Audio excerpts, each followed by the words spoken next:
Mysticism in English Literature. By Caroline F. E. Spurgeon.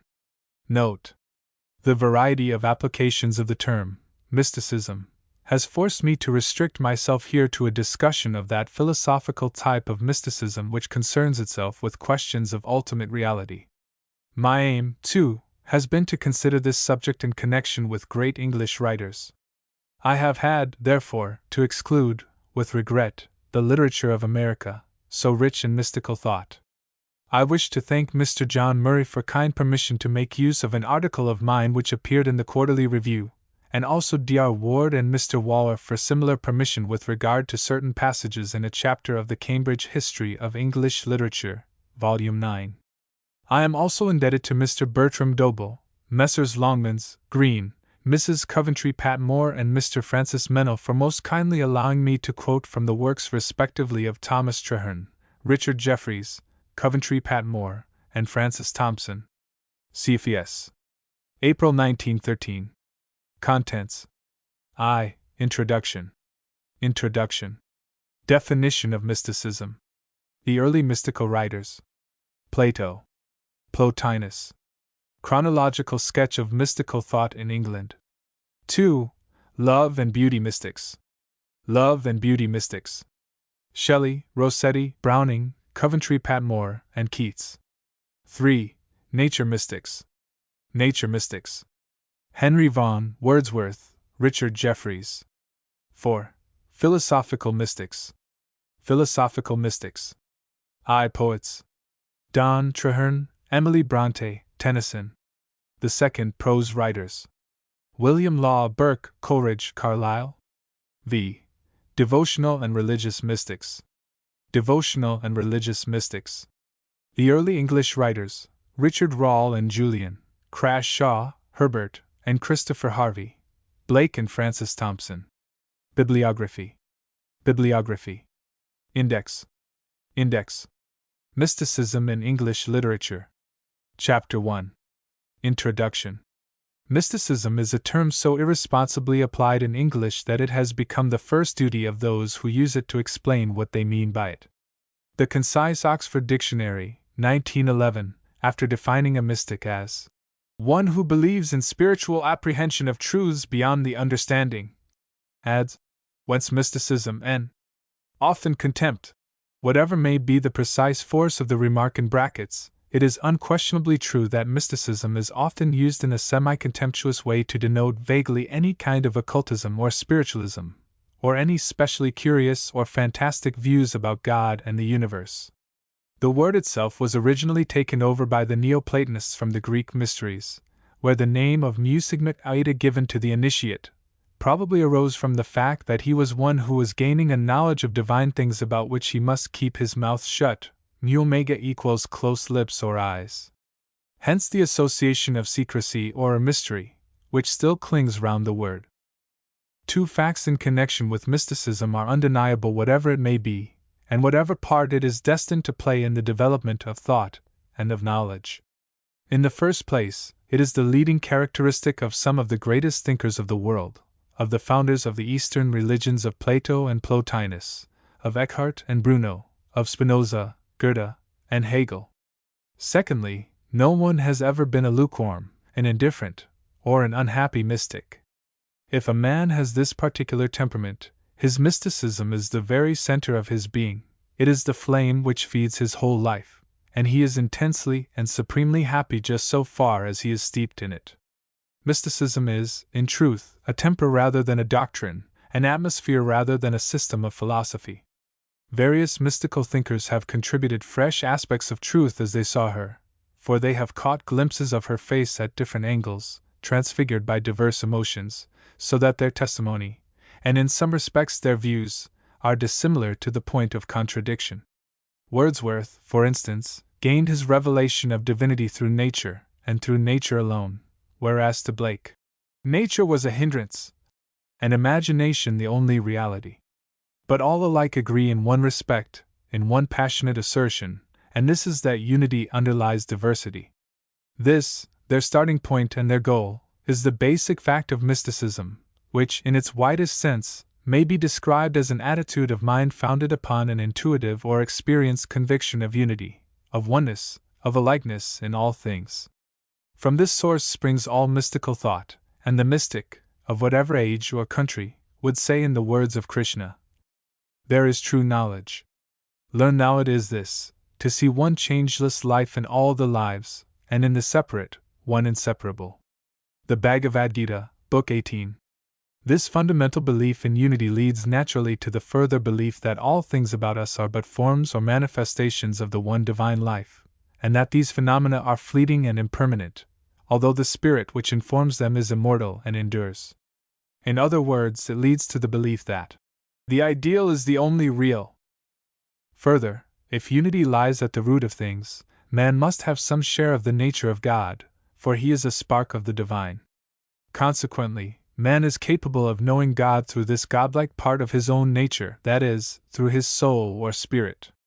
For the mystic believes that as the intellect is given us to apprehend material things, so the spirit is given us to apprehend spiritual things, and that to disregard the spirit in spiritual matters, and to trust to reason is as foolish as if a carpenter, about to begin a piece of work, were deliberately to reject his keenest and sharpest tool.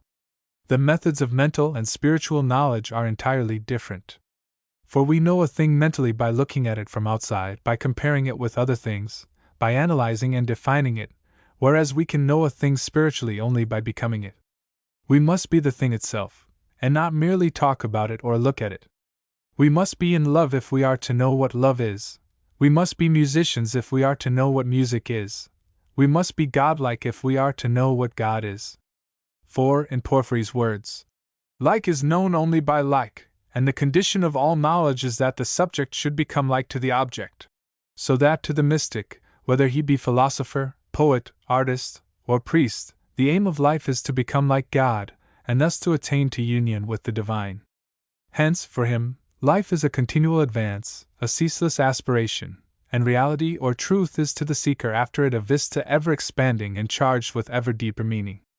John Smith, the Cambridge Platonist, has summed up the mystic position and desire in one brief sentence, when he says, "Such as men themselves are, such will God himself seem to them to be. For, as it takes two to communicate the truth, one to speak and one to hear, so our knowledge of God is precisely and accurately limited by our capacity to receive him." Simple people, says Eckhart, conceive that we are to see God as if he stood on that side and we on this. It is not so. God and I are one in the act of my perceiving him. This sense of unity leads to another belief, though it is one not always consistently or definitely stated by all mystics. It is implied by Plato when he says, "All knowledge is recollection." This is the belief in pre-existence or persistent life, the belief that our souls are immortal, and no more came into existence when we were born than they will cease to exist when our bodies disintegrate. The idea is familiar in Wordsworth's Ode on the Intimations of Immortality. Finally, the mystic holds these views because he has lived through an experience which has forced him to this attitude of mind. This is his distinguishing mark. This is what differentiates him alike from the theologian, the logician, the rationalist philosopher, and the man of science, for he bases his belief not on revelation, logic, reason, or demonstrated facts, but on feeling, on intuitive inner knowledge. He has felt, he has seen, and he is therefore convinced, but his experience does not convince anyone else. The mystic is somewhat in the position of a man who, in a world of blind men, has suddenly been granted sight, and who, gazing at the sunrise, and overwhelmed by the glory of it, tries, however falteringly, to convey to his fellows what he sees. They, naturally, would be skeptical about it, and would be inclined to say that he is talking foolishly and incoherently. But the simile is not altogether parallel. There is this difference. The mystic is not alone. All through the ages we have the testimony of men and women to whom this vision has been granted, and the record of what they have seen is amazingly similar, considering the disparity of personality and circumstances. And further, the world is not peopled with totally blind men. The mystics would never hold the audience they do hold, were it not that the vast majority of people have in themselves what William James has called a mystical germ, which makes response to their message. James's description of his own position in this matter, and his feeling for beyond, is one to which numberless, unmystical, people would subscribe. He compares it to a tune that is always singing in the back of his mind, but which he can never identify nor whistle nor get rid of. It is, he says, very vague and impossible to describe or put into words. Especially at times of moral crisis it comes to me, as the sense of an unknown something backing me up. It is most indefinite, to be sure, and rather faint. And yet I know that if it should cease there would be a great hush, a great void in my life. 1. This sensation, which many people experience vaguely and intermittently, and especially at times of emotional exaltation, would seem to be the first glimmerings of that secret power which, with the mystics, is so finely developed and sustained that it becomes their definite faculty of vision. We have as yet no recognized name for this faculty, and it has been variously called transcendental feeling, imagination, mystic reason, cosmic consciousness, divine sagacity, ecstasy, or vision, all these meaning the same thing. But although it lacks a common name, we have ample testimony to its existence, the testimony of the greatest teachers, philosophers, and poets of the world, who describe to us in strangely similar language that serene and blessed mood in which the breath of this corporeal frame, and even the motion of our human blood, almost suspended, we are laid asleep in body, and become a living soul, while with an eye made quiet by the power of harmony, and the deep power of joy, we see into the life of things. Tintern Abbey. Harmony and joy, it may be noted, are the two words used most constantly by those who have experienced this vision. The mystic reverses the ordinary methods of reasoning. He must believe before he can know. As it is put in the Theologia Germanica, he who would know before he believeth cometh never to true knowledge. Just as the sense of touch is not the faculty concerned with realizing the beauty of the sunrise, so the intellect is not the faculty concerned with spiritual knowledge, and ordinary intellectual methods of proof, therefore, or of argument, the mystic holds, are powerless and futile before these questions, for, in the words of Tennyson's ancient sage, thou canst not prove the nameless, O my son, nor canst thou prove the world thou movest in, thou canst not prove that thou art body alone, nor canst thou prove that thou art spirit alone, nor canst thou prove that thou art both in one, thou canst not prove thou art immortal, no, nor yet that thou art mortal, nay, my son, thou canst not prove that I who speak with thee am not thyself and converse with thyself. For nothing worthy proving can be proven, nor yet disproven. Symbolism is of immense importance in mysticism. Indeed, symbolism and mythology are, as it were, the language of the mystic. This necessity for symbolism is an integral part of the belief in unity, for the essence of true symbolism rests on the belief that all things in nature have something in common, something in which they are really alike. In order to be a true symbol, a thing must be partly the same as that which it symbolizes. Thus, human love is symbolic of divine love, because, although working in another plane, it is governed by similar laws and gives rise to similar results. Or falling leaves are a symbol of human mortality, because they are examples of the same law which operates through all manifestation of life. Some of the most illuminating notes ever written on the nature of symbolism are in a short paper by R. L. Nettleship, too, where he defines true mysticism as the consciousness that everything which we experience, every fact, is an element and only an element in the fact, i.e., that, in being what it is significant or symbolic of more. In short, every truth apprehended by finite intelligence must by its very nature only be the husk of a deeper truth, and by the aid of symbolism we are often enabled to catch a reflection of a truth which we are not capable of apprehending in any other way. Nettleship points out, for instance, that bread can only be itself, can only be food, by entering into something else, assimilating and being assimilated, and that the more it loses itself, what it began by being, the more it finds itself, what it is intended to be. If we follow carefully the analysis Nettleship makes of the action of bread in the physical world, we can see that to the man of mystic temper it throws more light than do volumes of sermons on what seems sometimes a hard saying, and what is at the same time the ultimate mystical counsel. He that loveth his life shall lose it. It is worthwhile, in this connection, to ponder the constant use Christ makes of nature symbolism, drawing the attention of his hearers to the analogies in the law we see working around us to the same law working in the spiritual world. The yearly harvest, the sower and his seed, the leaven in the loaf, the grain of mustard seed, the lilies of the field, the action of fire, worms, moth, rust, bread, wine, and water, the mystery of the wind, unseen and yet felt, each one of these is shown to contain and exemplify a great and abiding truth.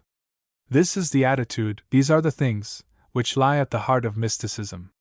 In the light of this, nothing in the world is trivial, nothing is unimportant, nothing is common or unclean. It is the feeling that Blake has crystallized in the lines. To see a world in a grain of sand and a heaven in a wild flower, hold infinity in the palm of your hand and eternity in an hour. The true mystic, then, in the full sense of the term, is one who knows there is unity under diversity at the center of all existence, and he knows it by the most perfect of all tests for the person concerned, because he has felt it. True mysticism, and this cannot be overemphasized, is an experience and a life. It is an experimental science, and, as Patmore has said, it is as incommunicable to those who have not experienced it as is the odor of a violet to those who have never smelt one. In its highest consummation, it is the supreme adventure of the soul. To use the matchless words of Plotinus, it is the flight of the alone to the alone. As distinguished, therefore, from the mystical thinker or philosopher, the practical mystic has direct knowledge of a truth which for him is absolute. He consequently has invariably acted upon this knowledge, as inevitably as the blind man to whom sight had been granted would make use of his eyes. Among English writers and poets, the only two who fulfill this strict definition of a mystic are Wordsworth and Blake. But we are not here concerned primarily with the study of those great souls who are mystics in the full and supreme sense of the word. For an examination of their lives and vision, Evelyn Underhill's valuable book should be consulted. Our object is to examine very briefly the chief English writers, men of letters and poets, whose inmost principle is rooted in mysticism, or whose work is on the whole so permeated by mystical thought that their attitude of mind is not fully to be understood apart from it. Naturally, it is with the poets we find the most complete and continuous expression of mystical thought and inspiration. Naturally, because it has ever been the habit of the English race to clothe their profoundest thought and their highest aspiration in poetic form. We do not possess a Plato, a Kant, or a Descartes, but we have Shakespeare and Wordsworth and Browning. And further, as the essence of mysticism is to believe that everything we see and know is symbolic of something greater, mysticism is on one side the poetry of life. For poetry, also, consists in finding resemblances, and universalises the particulars with which it deals. Hence the utterances of the poets on mystical philosophy are peculiarly valuable. The philosopher approaches philosophy directly, the poet obliquely. But the indirect teaching of a poet touches us more profoundly than the direct lesson of a moral treatise, because the latter appeals principally to our reason, whereas the poet touches our transcendental feeling. So it is that mysticism underlies the thought of most of our great poets, of nearly all our greatest poets, if we except Chaucer, Dryden, Pope, and Byron. Shakespeare must be left on one side, first, because the dramatic form does not lend itself to the expression of mystical feeling, and secondly, because even in the poems there is little real mysticism, though there is much of the fashionable Platonism. Shakespeare is metaphysical rather than mystical, the difference being, roughly, that the metaphysician seeks to know the beginnings or causes of things, whereas the mystic feels he knows the end of things, that all nature is leading up to union with the One. We shall find that mystical thought, and the mystical attitude, are curiously persistent in English literature, and that although it seems out of keeping with our John Bull character, the English race has a marked tendency towards mysticism. What we do find lacking in England is the purely philosophical and speculative spirit of the detached and unprejudiced seeker after truth. The English mind is anti-speculative. It cares little for metaphysics. It prefers theology and a given authority. English mystics have, as a rule, dealt little with the theoretical side of mysticism, the aspect, for instance, with which Plotinus largely deals. They have been mainly practical mystics, such as William Law. Those of the poets who have consciously had a system and desired to impart it have done so from the practical point of view, urging, like Wordsworth, the importance of contemplation and meditation, or, like Blake, the value of cultivating the imagination, and in both cases enforcing the necessity of cleansing the inner life, if we are to become conscious of our divine nature and our great heritage. For the sake of clearness, this thought may first be traced very briefly as it appears chronologically. It will, however, be considered in detail, not in order of time, but according to the special aspect of being through which the writer felt most in touch with the divine life. For mystics, unlike other thinkers, scientific or philosophical, have little chronological development, since mystic truths can neither age nor die. So much is this the case that passages of Plotinus and Tennyson, of Boehme and Law, of Eckhart and Browning, may be placed side by side and be scarcely distinguishable in thought. Yet as the race evolves, certain avenues of sensation seem to become more widely opened up. This is noticeable with regard to nature. Love, beauty, wisdom, and devotion, these have been well-trodden paths to the one ever since the days of Plato and Plotinus.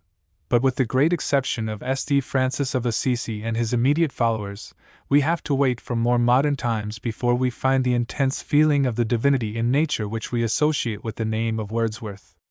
It is in the emphasis of this aspect of the mystic vision that English writers are supreme. Henry Vaughan, Wordsworth, Browning, Richard Jefferies, Francis Thompson, and a host of other poet-seers have crystallized in immortal words this illuminated vision of the world. The thought which has been described as mystical has its roots in the East, in the great Oriental religions.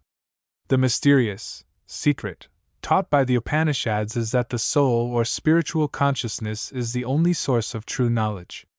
The Hindu calls the soul the seer, or the knower, and thinks of it as a great eye in the center of his being, which, if he concentrates his attention upon it, is able to look outwards and to gaze upon reality. The soul is capable of this because in essence it is one with Brahman, the universal soul. The apparent separation is an illusion wrought by matter. Hence, to the Hindu, matter is an obstruction and a deception, and the Eastern mystic despises and rejects and subdues all that is material, and bends all his faculties on realizing his spiritual consciousness, and dwelling in that. This type of thought certainly existed to some extent in both Greece and Egypt before the Christian era. Much of Plato's thought is mystical in essence, and that which he points out to be the motive force of the philosophic mind is also the motive force of the mystic, namely, the element of attraction, and so of love towards the thing which is akin to him. The illustration of the dog being philosophic because he is angry with a stranger but welcomes his friend, 3, though at first it may seem, like many of Plato's illustrations, far-fetched or fanciful, in truth goes to the very root of his idea. Familiarity, akinness, is the basis of attraction and affection. The desire of wisdom, or the love of beauty, is therefore nothing but the yearning of the soul to join itself to what is akin to it. This is the leading conception of the two great mystical dialogues, the Symposium and the Phaedrus. In the former, Socrates, in the words of the stranger prophetess Diotima, traces the path along which the soul must travel, and points out the steps of the ladder to be climbed in order to attain to union with the divine. From beauty of form and body we rise to beauty of mind and spirit, and so to the beauty of God Himself. He who, under the influence of true love rising upward from these begins to see that beauty, is not far from the end. And the true order of going or being led by another to the things of love, is to use the beauties of earth as steps along which he mounts upwards for the sake of that other beauty, going from one to two, and from two to all fair forms, and from fair forms to fair practices, and from fair practices to fair notions, until from fair notions he arrives at the notion of absolute beauty, and at last knows what the essence of beauty is. This is that life above all others which man should live, in the contemplation of beauty absolute. For that is a passage whose music re-echoes through many pages of English literature, especially in the poems of Spenser, Shelley, and Keats. Plato may therefore be regarded as the source of speculative mysticism in Europe, but it is Plotinus, his disciple, the Neoplatonist, who is the father of European mysticism in its full sense, practical as well as speculative, and who is also its most profound exponent. Plotinus, AD 204 to 270, who was an Egyptian by birth, lived and studied under Ammonius Saccas in Alexandria at a time when it was the center of the intellectual world, seething with speculation and schools, teachers and philosophies of all kinds, Platonic and Oriental, Egyptian and Christian.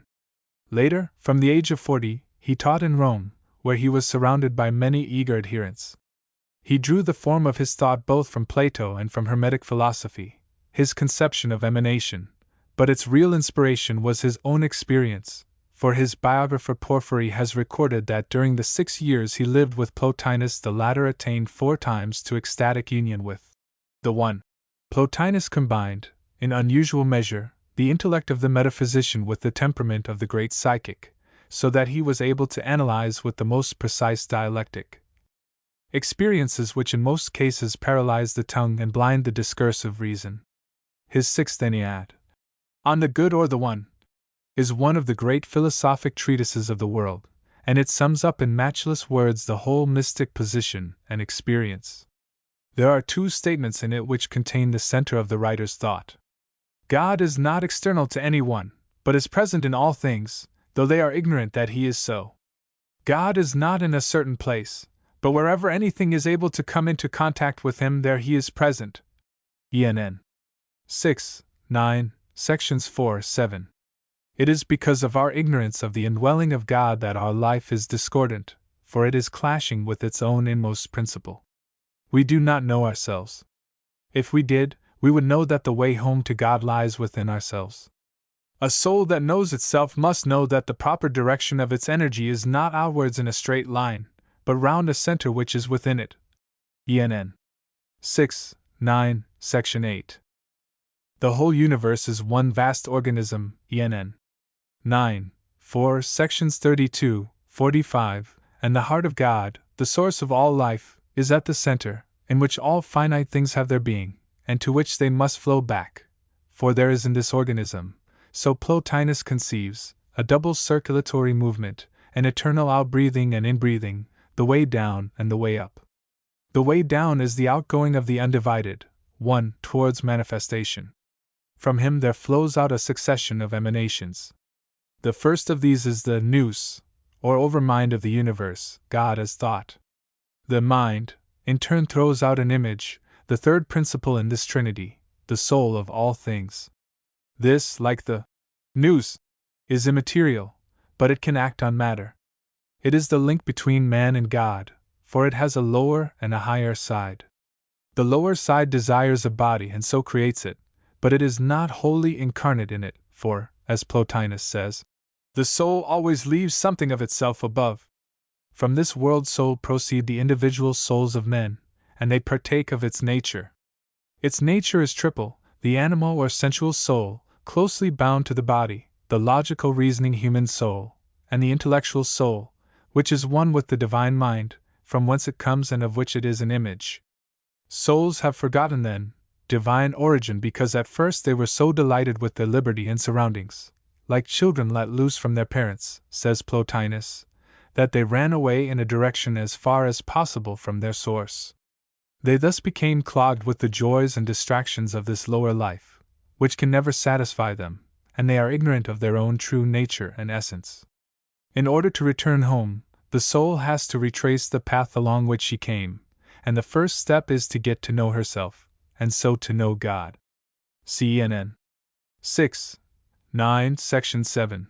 Thus only can she be restored to the central unity of the universal soul. This first stage on the upward path is the purgative life, which includes all the civic and social virtues, gained through general purification, self-discipline, and balance, with, at the same time, a gradual attainment of detachment from the things of sense, and a desire for the things of the spirit. The next step is to rise up to mind ENN V1, section 3, to the world of pure thought, the highest unity possible to a self-conscious being. This is often called the illuminative life, and it might be summed up as concentration of all the faculties, will, intellect, feeling, upon God. And lastly comes the unitive life, which is contemplation, the intense desire of the soul for union with God, the momentary foretaste of which has been experienced by many of the mystics. This last stage of the journey home, the supreme adventure, the ascension to the one above thought, this cannot be spoken of or explained in words, for it is a state beyond words, it is a mode of vision which is ecstasy. When the soul attains to this state, the one suddenly appears, with nothing between, and they are no more two but one, and the soul is no more conscious of the body or of whether she lives or is a human being or an essence. She knows only that she has what she desired, that she is where no deception can come, and that she would not exchange her bliss for the whole of heaven itself. Paraphrased from ENN. 6. 7. Section 24. The influence of Plotinus upon later Christian mysticism was immense, though mainly indirect, through the writings of two of his spiritual disciples, St. Augustine, 354–450, and the unknown writer, probably of the early 6th century, possibly a Syrian monk, who ascribes his works to Dionysius the Areopagite, the friend of St. Paul. The works of Dionysius were translated from Greek into Latin by the great Irish philosopher and scholar, John Scotus Erigena, and in that form they widely influenced later medieval mysticism. The fusion of Eastern mysticism with Christianity finally brought about the great change which constitutes the difference between Eastern and Western mysticism, a change already foreshadowed in Plato, for it was in part the natural outcome of the Greek delight in material beauty, but finally consummated by the teachings of the Christian faith. Eastern thought was pure soul consciousness. Its teaching was to annihilate the flesh, to deny its reality, to look within, and so to gain enlightenment. Christianity, on the other hand, was centered in the doctrine of the Incarnation, and the mystery of God the Father revealing Himself in human form. Hence the human body, human love and relationships became sanctified, became indeed a means of revelation of the divine, and the mystic no longer turned his thoughts wholly inwards, but also outwards and upwards, to the Father who loved him and to the Son who had died for him. Thus, in the West, mystical thought has ever recognized the deep symbolism and sacredness of all that is human and natural, of human love, of the human intellect, and of the natural world. All those things which to the Eastern thinker are but an obstruction and a veil, to the Western have become the very means of spiritual ascent. 5. The ultimate goal of the Eastern mystic is summed up in his assertion, "I am Brahman," whereas the Western mystic believes that he who sees the infinite in all things sees God. In the 12th and 13th centuries the mystical tradition was carried on in France by St. Bernard, 1091–1153, the abbot of Clairvaux, and the Scotch or Irish Richard of the Abbey of St. Victor at Paris, and in Italy, among many others, by St. Bonaventura, 1221–1274, a close student of Dionysius. And these three form the chief direct influences on our earliest English mystics. England shares to the full in the wave of mystical experience, thought, and teaching which swept over Europe in the 14th and early 15th centuries, and at first the mystical literature of England, as also of France, Germany, Italy, and Sweden, is purely religious or devotional in type, prose treatises for the most part containing practical instruction for the inner life, written by hermits, priests, and anchoresses.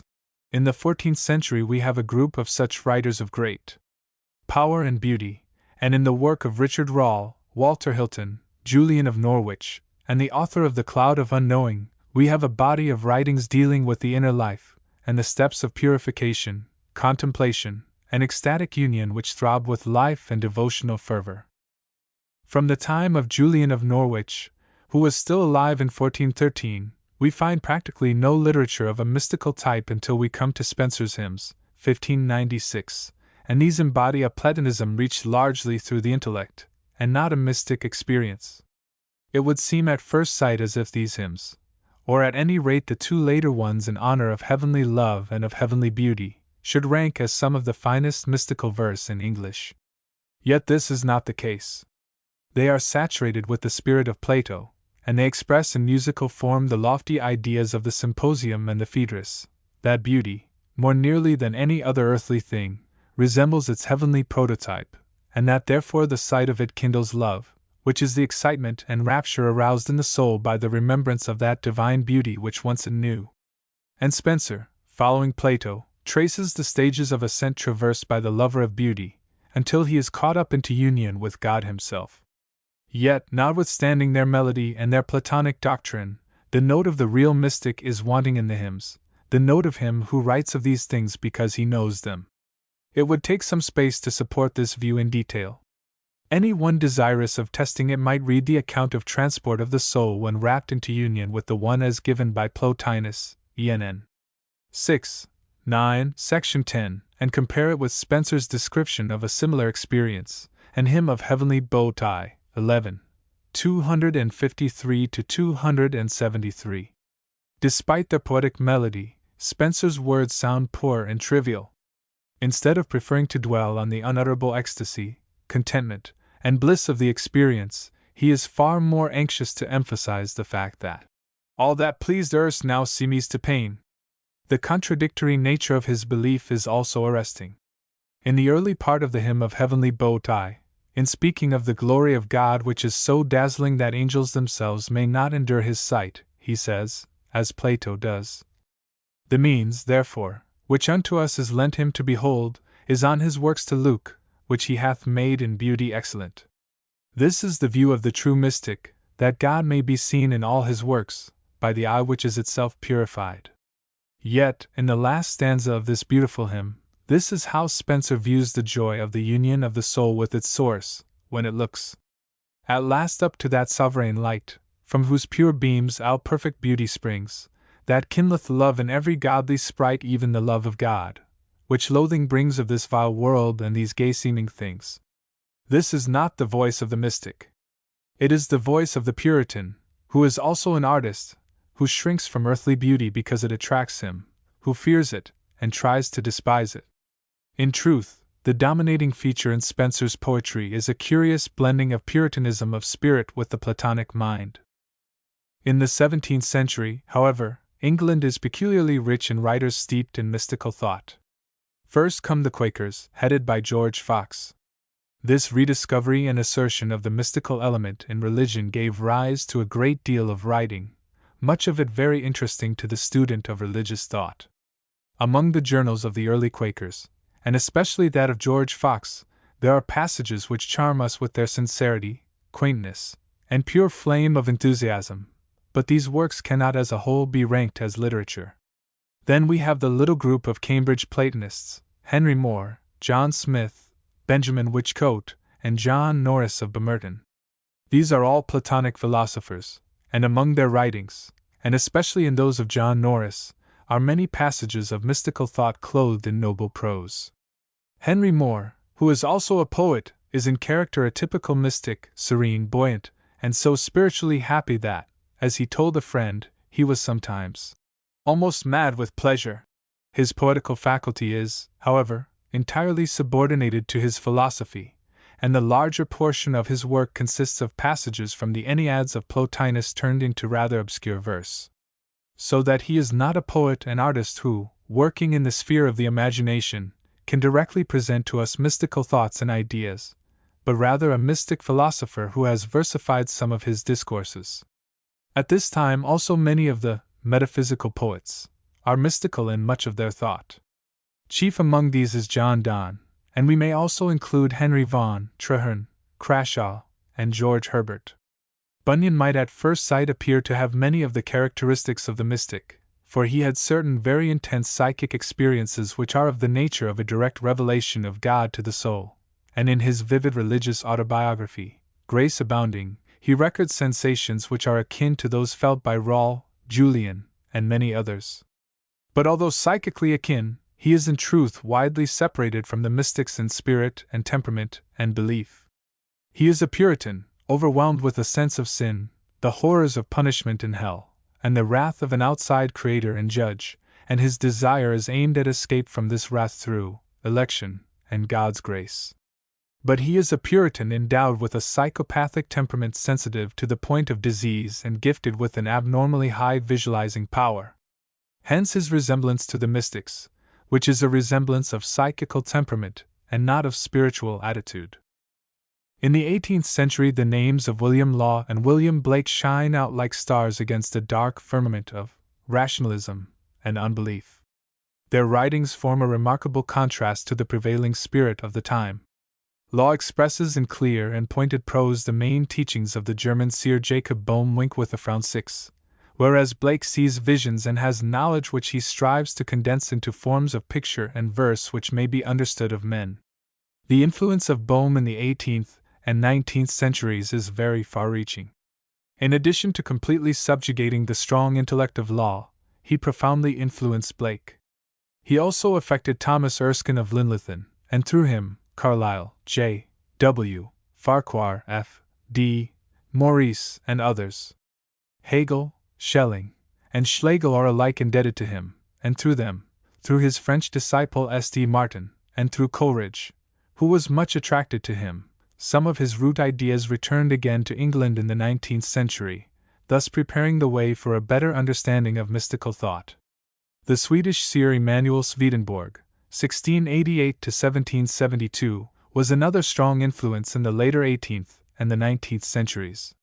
Swedenborg in some ways is curiously material, at any rate in expression, and in one point at least he differs from other mystics. That is, he does not seem to believe that man has within him a spark of the divine essence, but rather that he is an organ that reflects the divine life. He is a recipient of life, but not a part of life itself. God is thought of as a light or sun outside, from which spiritual heat and light, equals love and wisdom, flow into men. But apart from this important difference, Swedenborg's thought and teaching are entirely mystical. He believes in the substantial reality of spiritual things, and that the most essential part of a person's nature, that which he carries with him into the spiritual world, is his love. He teaches that heaven is not a place, but a condition, that there is no question of outside rewards or punishments, and man makes his own heaven or hell, for, as Patmore pointedly expresses it, ice-cold seems heaven's noble glow to spirits whose vital heat is hell. He insists that space and time belong only to physical life, and when men pass into the spiritual world that love is the bond of union, and thought or state makes presence, for thought is act. He holds that instinct is spiritual in origin, and the principle of his science of correspondences is based on the belief that everything outward and visible corresponds to some invisible entity which is its inward and spiritual cause. This is the view echoed by Mrs. Browning more than once in Aurora Leigh. There's not a flower of spring that dies in June, but vaunts itself allied by issue and symbol, by significance and correspondence, to that spirit world outside the limits of our space and time, whereto we are bound. In all this and much more, Swedenborg's thought is mystical, and it has had a quite unsuspected amount of influence in England, and it is diffused through a good deal of English literature. Blake knew some at least of Swedenborg's books well. Two of his friends, C.A. Tolk and Flaxman, were devoted Swedenborgians, and he told Tolk that he had two different states, one in which he liked Swedenborg's writings, and one in which he disliked them.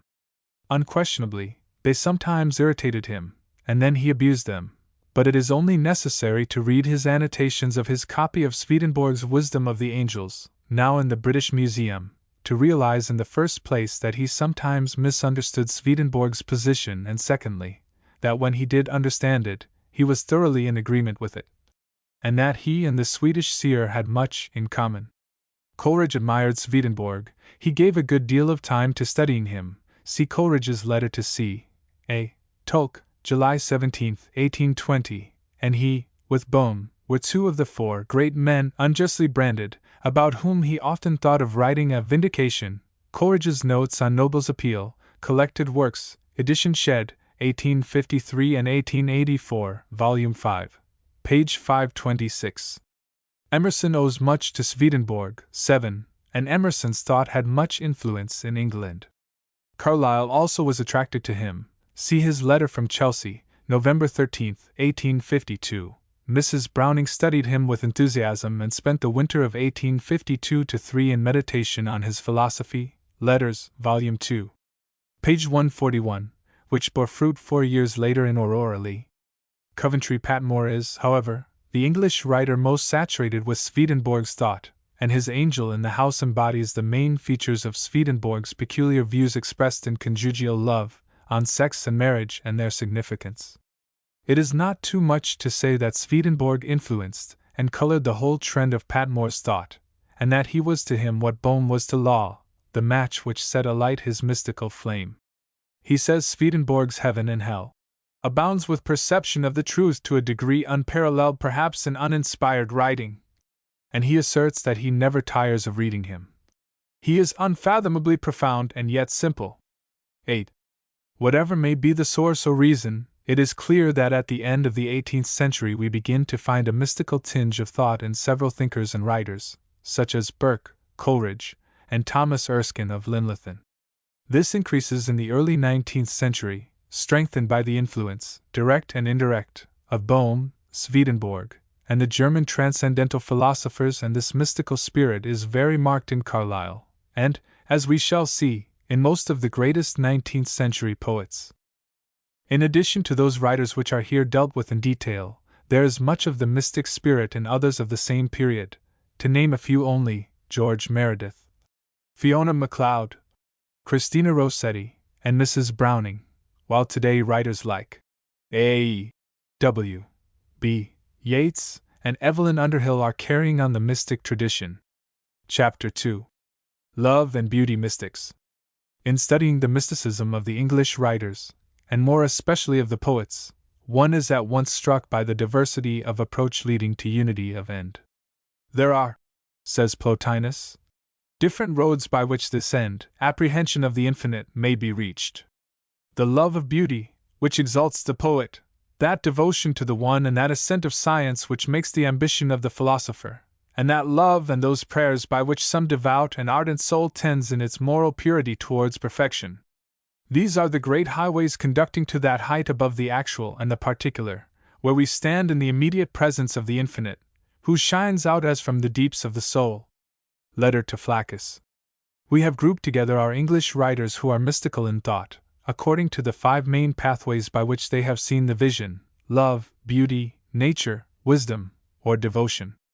Even within these groups, the method of approach, the interpretation or application of the idea, often differs very greatly. For instance, Shelley and Browning may both be called love mystics. That is, they look upon love as the solution of the mystery of life, as the link between God and man. To Shelley this was a glorious intuition, which reached him through his imagination, whereas the life of man as he saw it roused in him little but mad indignation, wild revolt, and passionate protest. To Browning this was knowledge borne in upon him just because of human life as he saw it, which to him was a clear proof of the great destiny of the race. He would have agreed with Patmore that you can see the disk of divinity quite clearly through the smoked glass of humanity, but no otherwise. He found harmony in immortal souls, spite of the muddy vesture of decay. The 3 great English poets who are also fundamentally mystical in thought are Browning, Wordsworth, and Blake. Their philosophy or mystical belief, one in essence, though so differently expressed, lies at the root, as it is also the flower, of their life work. In others, as in Shelley, Keats, and Rossetti, although it is the inspiring force of their poetry, it is not a flame, burning steadily and evenly, but rather a light flashing out intermittently into brilliant and dazzling radiance. Hence the man himself is not so permeated by it, and hence results the unsatisfied desire, the almost painful yearning, the recurring disappointment and disillusionment, which we do not find in Browning, Wordsworth, and Blake. In our first group we have 4 poets of markedly different temperaments: Shelley intensely spiritual, Rossetti with a strong tinge of sensuousness, of earthiness, in his nature, Browning, the keenly intellectual man of the world, and Patmore a curious mixture of materialist and mystic. Yet to all 4 love is the secret of life, the one thing worth giving and possessing. Shelley believed in a soul of the universe, a spirit in which all things live and move and have their being, which, as one feels in the Prometheus, is unnameable, inconceivable even to man, for the deep truth is imageless. His most passionate desire was not, as was Browning's, for an increased and ennobled individuality, but for the mystical fusion of his own personality with this spirit, this object of his worship and adoration. To Shelley, death itself was but the rending of a veil which would admit us to the full vision of the ideal, which alone is true life. The sense of unity in all things is most strongly felt in Adonais, where Shelley's maturest thought and philosophy are to be found, and indeed the mystical fervor in this poem, especially towards the end, is greater than anywhere else in his writings. The hymn to intellectual beauty is in some ways Shelley's clearest and most obvious expression of his devotion to the spirit of ideal beauty, its reality to him, and his vow of dedication to its service. But the Prometheus is the most deeply mystical of his poems. Indeed, as Mrs. Shelley says, it requires a mind as subtle and penetrating as Shelley's own to understand the mystic meanings scattered throughout the poem. Shelley, like Blake, regarded the human imagination as a divine creative force. Prometheus stands for the human imagination, or the genius of the world, and it is his union with Asia, the divine idea, the spirit of beauty and of love, from which a new universe is born. It is this union, which consummates the aspirations of humanity, that Shelley celebrates in the marvelous love song of Prometheus. As befitted a disciple of Godwin, he believed in the divine potentiality of man, convinced that all good is to be found within man's own being, and that his progress depends on his own will. It is our will that thus enchains us to permitted ill. We might be otherwise. We might be all we dream of happy, high, majestical.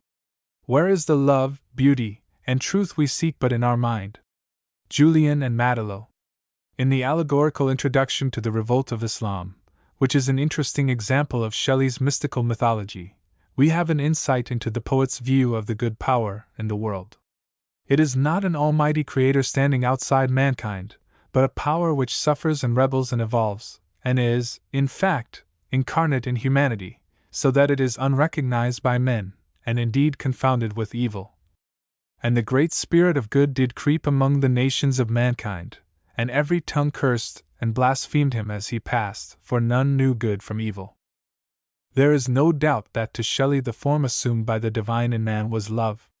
Mrs. Shelley, in her note to Rosalind and Helen, says that, in his eyes it was the essence of our being, and all woe and pain arose from the war made against it by selfishness or insensibility, or mistake. And Shelley himself says, the great secret of morals is love, or a going out of our own nature, and an identification of ourselves with the beautiful which exists in thought, action, or person, not our own. Shelley was always searching for love, and although he knew well, through his study of Plato, the difference between earthly and spiritual love, that the one is but the lowest step on the ladder which leads to the other, yet in actual practice he confounded the two. He knew that he did so, and only a month before his death, he summed up in a sentence the tragedy of his life. He writes to Mr. Gisborne about the Epipsychidion, saying that he cannot look at it now, for the person whom it celebrates was a cloud instead of a Juno, and continues, if you are curious, however, to hear what I am and have been, it will tell you something thereof. It is an idealized history of my life and feelings. I think one is always in love with something or other. The error, and I confess it is not easy for spirits cased in flesh and blood to avoid it, consists in seeking in a mortal image the likeness of what is, perhaps, eternal. No poet has a more distinct philosophy of life than Browning. Indeed, he has as much a right to a place among the philosophers, as Plato has to one among the poets. Browning is a seer, and preeminently a mystic, and it is especially interesting, as in the case of Plato and St. Paul, to encounter this latter quality as a dominating characteristic of the mind of so keen and logical a dialectician. We see at once that the main position of Browning's belief is identical with what we have found to be the characteristic of mysticism: unity under diversity at the center of all existence. The same essence, the one life, expresses itself through every diversity of form. He dwells on this again and again. God is seen in the star, in the stone, in the flesh, in the soul and the clod. And through all these forms there is growth upwards. Indeed, it is only upon this supposition that the poet can account for many a thrill of kinship, I confess to, with the powers called nature, animate, inanimate in parts or in the whole. There's something there man-like that somehow meets the man in me. Prince Hohenstiel-Schwangau. The poet sees that in each higher stage we benefit by the garnered experience of the past, and so man grows and expands and becomes capable of feeling for and with everything that lives. At the same time, the higher is not degraded by having worked in and through the lower, for he distinguishes between the continuous persistent life and the temporary coverings it makes use of on its upward way. from first to last of lodging, I was I, and not at all the place that harbored me. Humanity, then, in Browning's view, is not a collection of individuals, separate and often antagonistic, but one whole. When I say, you, 'tis the common soul, the collective I mean, the race of man that receives life and parts to live in a whole and grow here according to God's clear plan. Old Pictures in Florence. This sense of unity is shown in many ways, for instance, in Browning's protest against the one-sidedness of 19th-century scientific thought, the sharp distinction or gulf set up between science and religion. This sharp cleavage to the mystic is impossible. He knows, however irreconcilable the two may appear, that they are but different aspects of the same thing. This is one of the ways in which Browning anticipates the most advanced thought of the present day. In Paracelsus he emphasizes the fact that the exertion of power in the intelligence, or the acquisition of knowledge, is useless without the inspiration of love, just as love is waste without power. Paracelsus sums up the matter when he says to April, I too have sought to know as thou to love, excluding love as thou refusest knowledge. We must never part, till thou the lover, know, and I, the knower, love, until both are saved.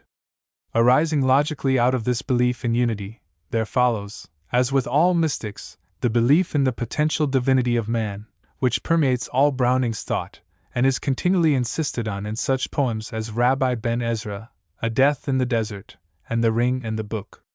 He takes for granted the fundamental position of the mystic, that the object of life is to know God, and according to the poet, in knowing love we learn to know God.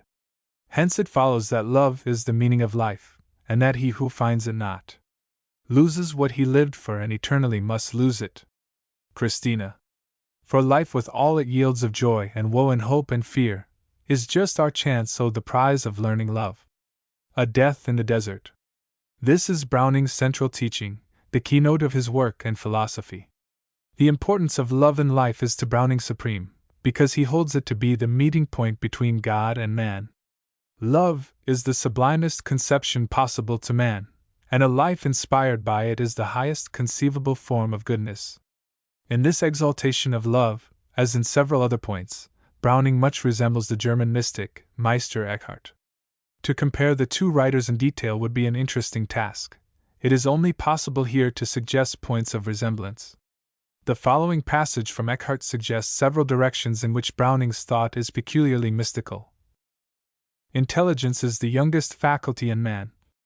The soul in itself is a simple work. What God works in the simple light of the soul is more beautiful and more delightful than all the other works which He works in all creatures. But foolish people take evil for good and good for evil. But to him who rightly understands, the one work which God works in the soul is better and nobler and higher than all the world. Through that light comes grace. Grace never comes in the intelligence or in the will. If it could come in the intelligence or in the intelligence and the will would have to transcend themselves. On this a master says, there is something secret about it, and thereby he means the spark of the soul, which alone can apprehend God. The true union between God and the soul takes place in the little spark, which is called the spirit of the soul. 9. The essential unity of God and man is expressed more than once by Browning in Eckhart's image, as when he speaks of God as Him who never is dishonored in the spark He gave us from His fire of fires. He is at one with Eckhart, and with all mystics, in his appeal from the intellect to that which is beyond intellect, in his assertion of the supremacy of feeling, intuition, over knowledge. Browning never wearies of dwelling on the relativity of physical knowledge, and its inadequacy to satisfy man. This is perhaps best brought out in one of the last things he wrote, the Reverie, in Asilando, but it is dwelt on in nearly all his later and more reflective poems. His maxim was, wholly distrust thy knowledge, then, and trust as holy love allied to ignorance. There lies thy truth and safety. Consider well. Were knowledge all thy faculty, then God must be ignored, love gains him by first leap. A pillar at Sebzivar. Another point of resemblance with Eckhart is suggested by his words, that foolish people take evil for good, and good for evil. Browning's theory of evil is part of the working out of his principle of what may be called the coincidence of extreme opposites. This is, of course, part of his main belief in unity, but it is an interesting development of it. This theory is marked all through his writings, and although philosophers have dealt with it, he is perhaps the one poet who faces the problem, and expresses himself on the point with entire conviction. His view is that good and evil are purely relative terms, see the bean stripe, and that one cannot exist without the other. It is evil which alone makes possible some of the divinest qualities in man: compassion, pity, forgiveness, patience. We have seen that Shelley shares this view. For none knew good from evil, and Blake expresses himself very strongly about it, and complains that Plato knew nothing but the virtues and vices, the good and evil. There is nothing in all that. Everything is good in God's eyes. Mysticism is always a reconcilement of opposites, and this, as we have seen in connection with science and religion, knowledge and love, is a dominant note of Browning's philosophy. He brings it out most startlingly perhaps in the statue and the bust, where he shows that in his very capacity for vice, a man proves his capacity for virtue, and that a failure of energy in the one implies a corresponding failure of energy in the other. At the same time, clear knowledge that evil is illusion would defeat its own end and paralyze all moral effort, for evil only exists for the development of good in us. Type needs antitype. As night needs day, as shine needs shade, so good needs evil. How were pity understood unless by pain? This is one reason why Browning never shrank from the evil in the world, why indeed he expended so much of his mind and art on the analysis and dissection of every kind of evil, laying bare for us the working of the mind of the criminal, the hypocrite, the weakling, and the cynic, because he held that only by looking low, ere looking high, comes penetration of the mystery. There are other ways in which Browning's thought is especially mystical, as, for instance, his belief in pre-existence, and his theory of knowledge, for he, like Plato, believes in the light within the soul, and holds that to know rather consists in opening out a way whence the imprisoned splendor may escape, than in effecting entry for a light supposed to be without. Paracelsus, Act 1. But the one thought which is ever constant with him, and is peculiarly helpful to the practical man, is his recognition of the value of limitation in all our energies, and the stress he lays on the fact that only by virtue of this limitation can we grow. We should be paralyzed else. It is Goethe's doctrine of Entbehrung, and it is vividly portrayed in the Epistle of Karshish. Paracelsus learns it, and makes it clear to Festus at the end. The natural result of Browning's theory of evil, and his sense of the value of limitation, is that he should welcome for man the experience of doubt, difficulty, temptation, pain, and this we find is the case. Life is probation and the earth no goal but starting point of man, to try man's foot, if it will creep or climb mid obstacles and seeming, points that prove advantage for who vaults from low to high, and makes the stumbling block a stepping stone. The Ring and the Book, the Pope, 1436-7, 410-13. It is this trust in unending progress, based on the consciousness of present failure, which is peculiarly inspiriting in Browning's thought, and it is essentially mystical. Instead of shrinking from pain, the mystic prays for it, for, properly met, it means growth.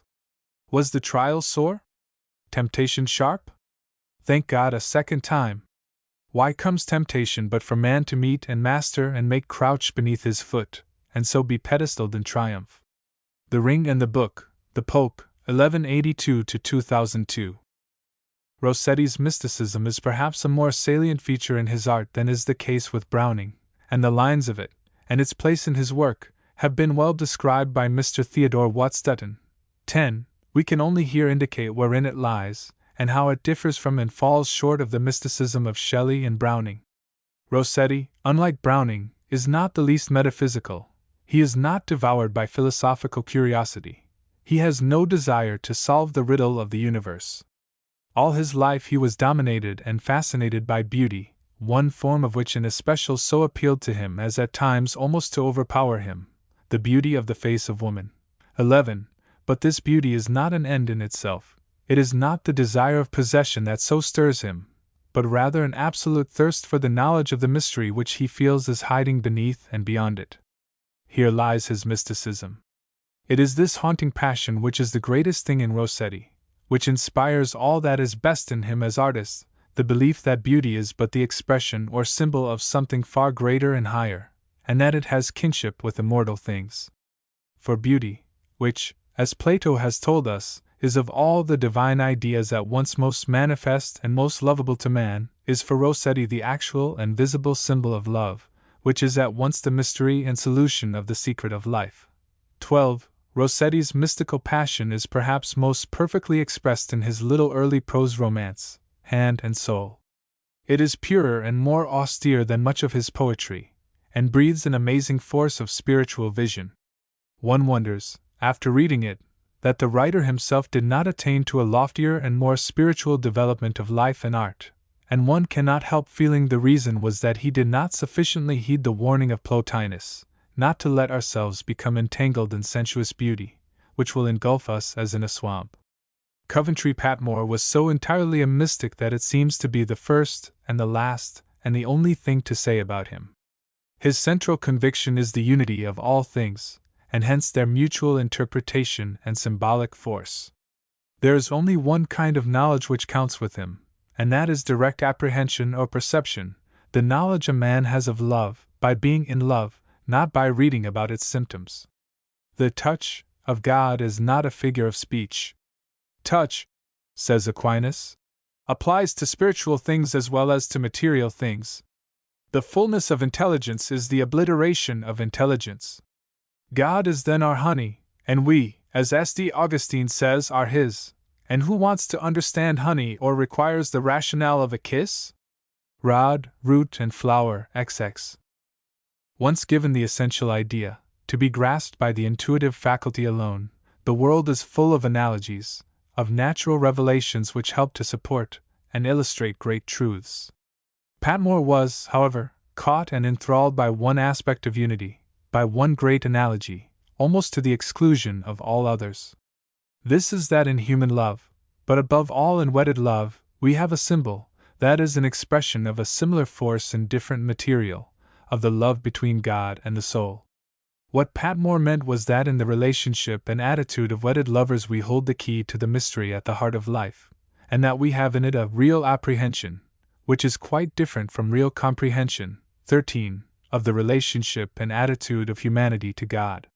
His first wife's love revealed to him this, which is the basic fact of all his thought and work. The relationship of the soul to Christ as his betrothed wife is the key to the feeling with which prayer and love and honor should be offered to him. She showed me what that relationship involves of heavenly submission and spotless passionate loyalty. 14. He believed that sex is a relationship at the base of all things natural and divine. Nature, with endless being rife, parts each thing into him and her, and in the arithmetic of life, the smallest unit is a pair. 15.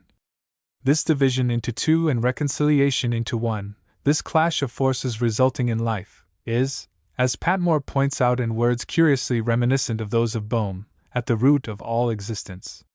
All real apprehension of God, he says, is dependent upon the realization of his triple personality in one being.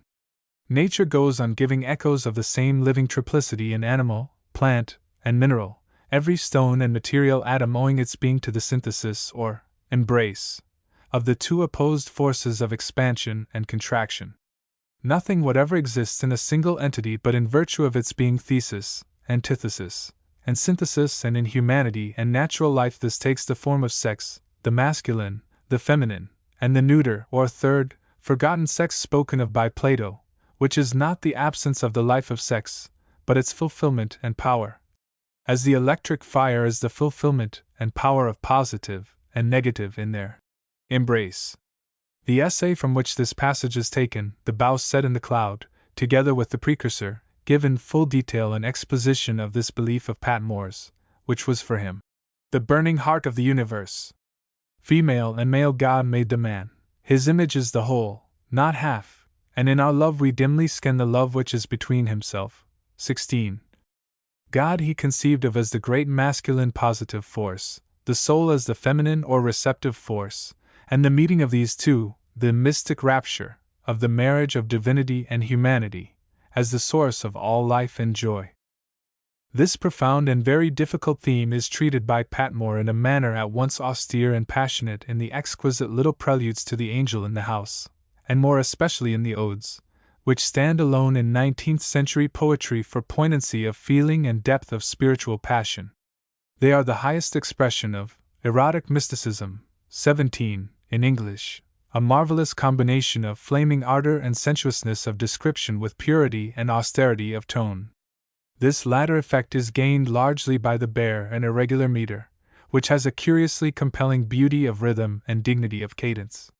The book into which Patmore put the fullness of his convictions, the Sponsa Dei, which he burnt because he feared it revealed too much to a world not ready for it, was, says Mr. Gosse, who had read it in manuscript, a transcendental treatise on divine desire seen through the veil of human desire. We can guess fairly accurately its tenor and spirit if we read the prose essay Dieu et ma dame and the wonderful ode Sponsa Dei, which, happily, the poet did not destroy. It may be noted that the other human affections and relationships also have for Patmore a deep symbolic value, and two of his finest odes are written, the one in symbolism of mother love, the other in that of father and son. 18. We learn by human love, so he points out, to realize the possibility of contact between the finite and infinite, for divinity can only be revealed by voluntarily submitting to limitations. It is the mystic craving of the great to become the love captive of the small, while the small has a corresponding thirst for the enthrallment of the great. 19. And this process of intercourse between God and man is symbolized in the Incarnation, which is not a single event in time, but the culmination of an eternal process. It is the central fact of a man's experience, for it is going on perceptibly in himself, and in like manner, the Trinity becomes the only and self-evident explanation of mysteries which are daily wrought in his own complex nature. 20. In this way is it that to Patmore religion is not a question of blameless life or the holding of certain beliefs, but it is an experimental science, to be lived and to be felt, and the clues to the experiments are to be found in natural human processes and experiences interpreted in the light of the great dogmas of the Christian faith. For Keats, the avenue to truth and reality took the form of beauty. The idea, underlying most deeply and consistently the whole of his poetry, is that of the unity of life, and closely allied with this is the belief in progress, through ever-changing, ever-ascending stages. Sleep and poetry, Endymion, and Hyperion represent very well three stages in the poet's thought and art. In Sleep and Poetry, Keats depicts the growth even in an individual life, and describes the three stages of thought, or attitudes towards life, through which the poet must pass.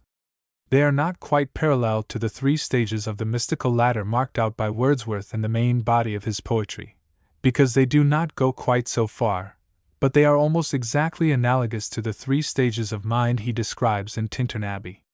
The first is mere animal pleasure and delight in living. A pigeon tumbling in clear summer air, a laughing schoolboy without grief or care hiding the springy branches of an elm. Then follows simple unreflective enjoyment of nature.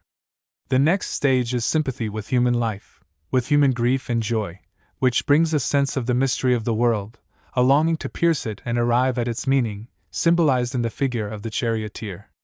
Towards the end of Keats's life this feeling was growing stronger, and it is much dwelt upon in the revision of Hyperion. There he plainly states that the merely artistic life, the life of the dreamer, is selfish, and that the only way to gain real insight is through contact and sympathy with human suffering and sorrow.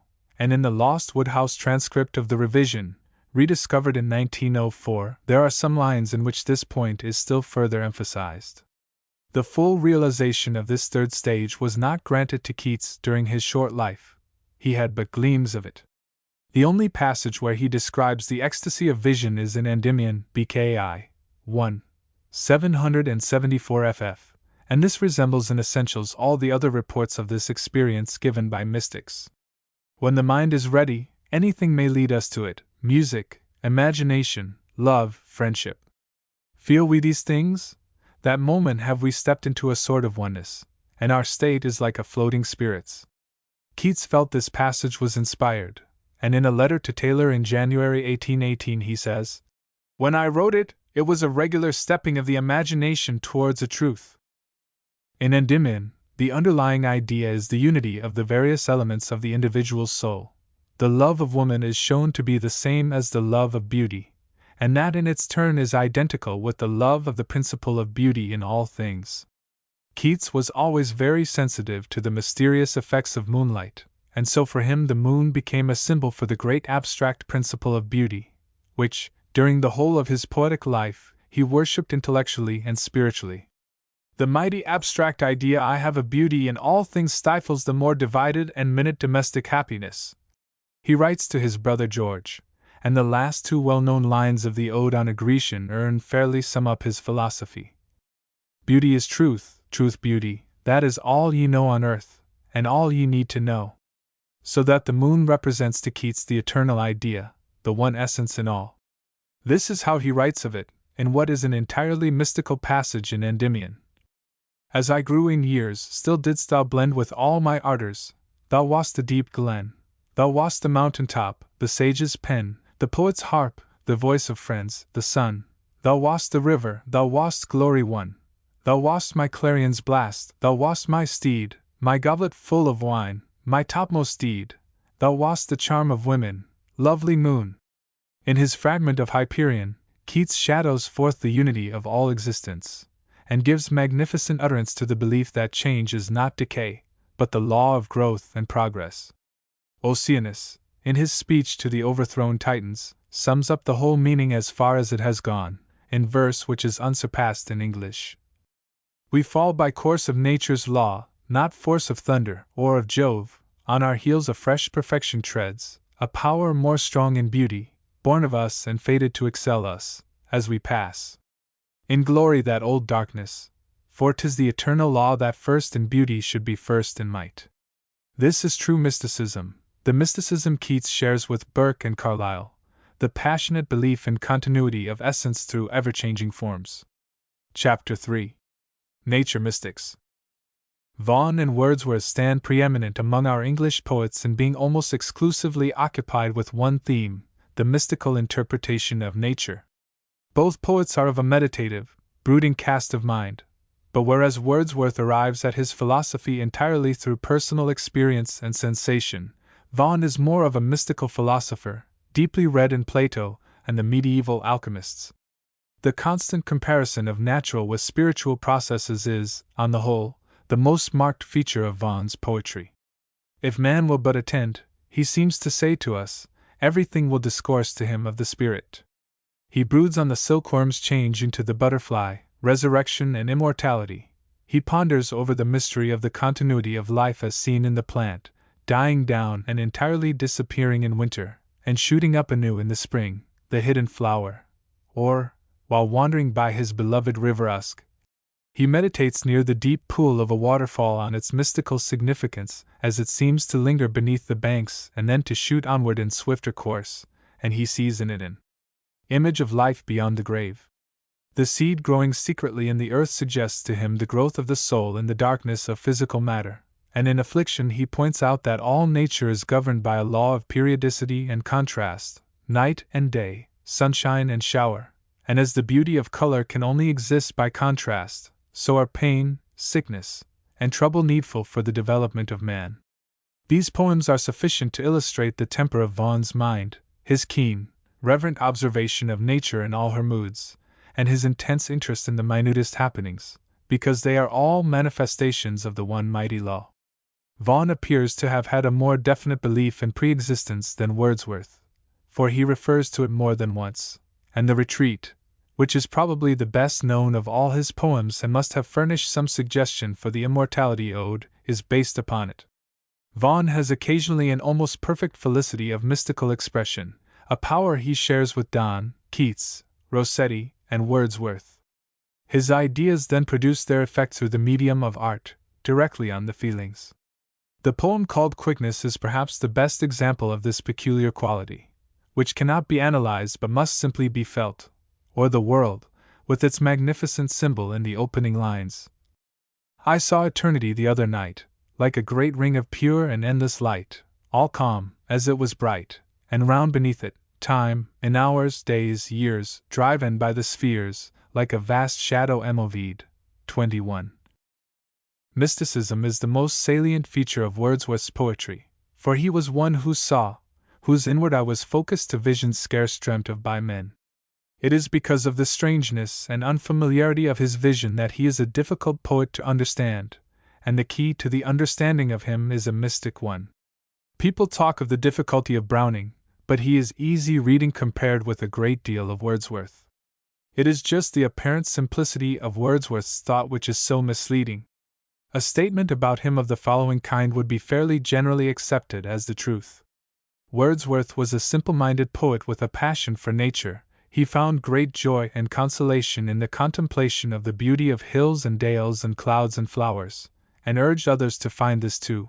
He lived, and recommended others to live a quiet, retired, unexciting kind of life, and he preached a doctrine of simplicity and austerity. Now, except that Wordsworth had a passion for nature, there is not a single true statement here. Wordsworth was not only a poet, he was also a seer, a mystic and a practical psychologist with an amazingly subtle mind, and an unusual capacity for feeling. He lived a life of excitement and passion, and he preached a doctrine of magnificence and glory. It was not the beauty of nature which brought him joy and peace, but the life in nature. He himself had caught a vision of that life, he knew it and felt it, and it transformed the whole of existence for him. He believed that every man could attain this vision which he so fully possessed, and his whole life's work took the form of a minute and careful analysis of the processes of feeling in his own nature, which he left as a guide for those who would tread the same path. It would be correct to say that the whole of his poetry is a series of notes and investigations devoted to the practical and detailed explanation of how he considered this state of vision might be reached.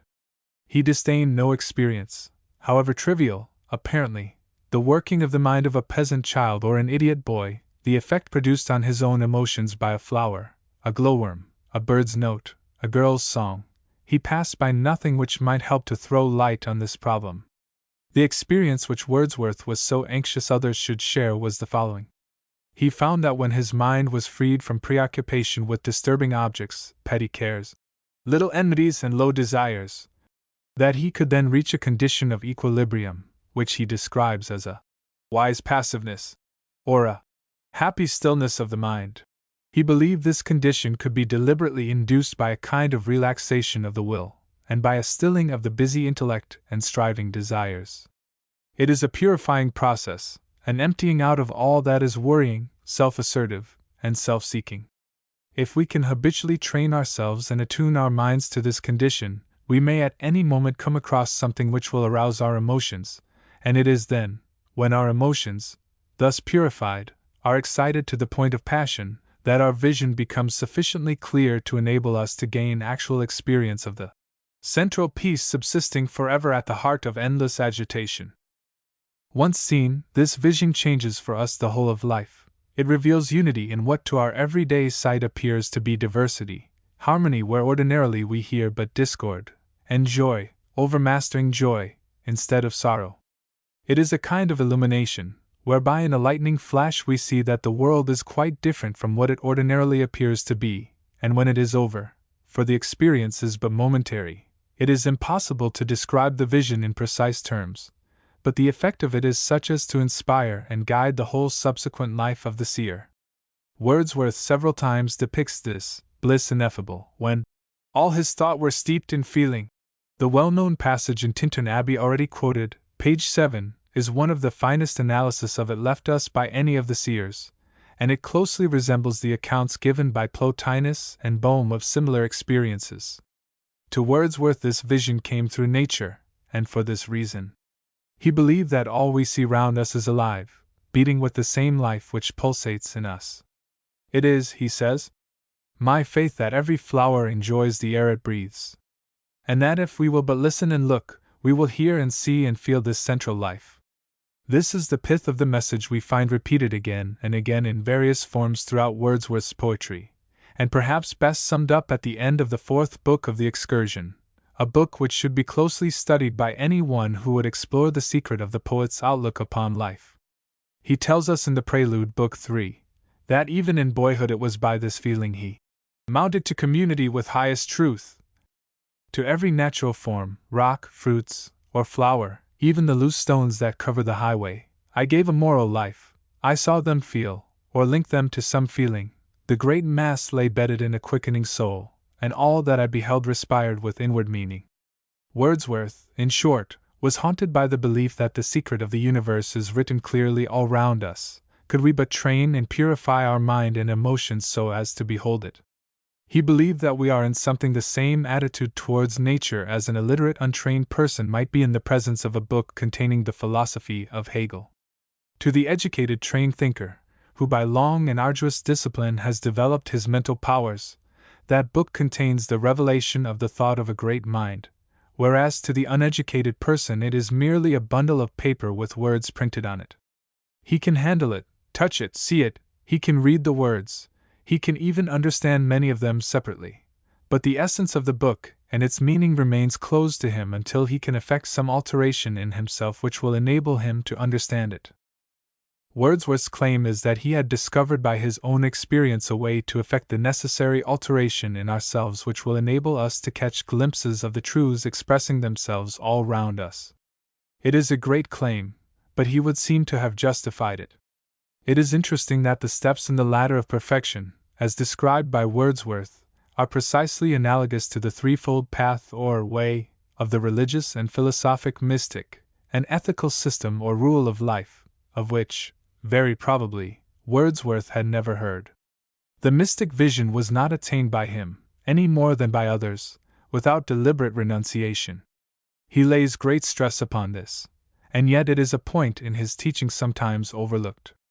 He insists repeatedly upon the fact that before any one can taste of these joys of the spirit, he must be purified, disciplined, self-controlled. He leaves us a full account of his purgative stage.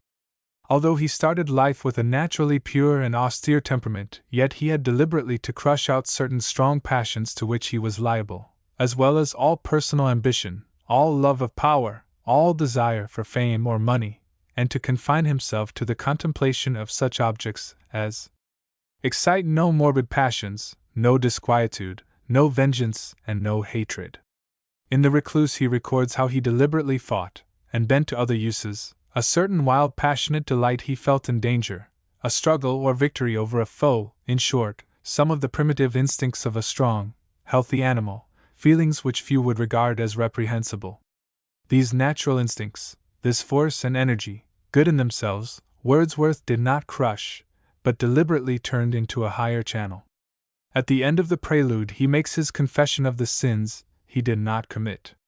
Never did I, in quest of right and wrong, tamper with conscience from a private aim, nor was in any public hope the dupe of selfish passions, nor did ever yield wilfully to mean cares or low pursuits.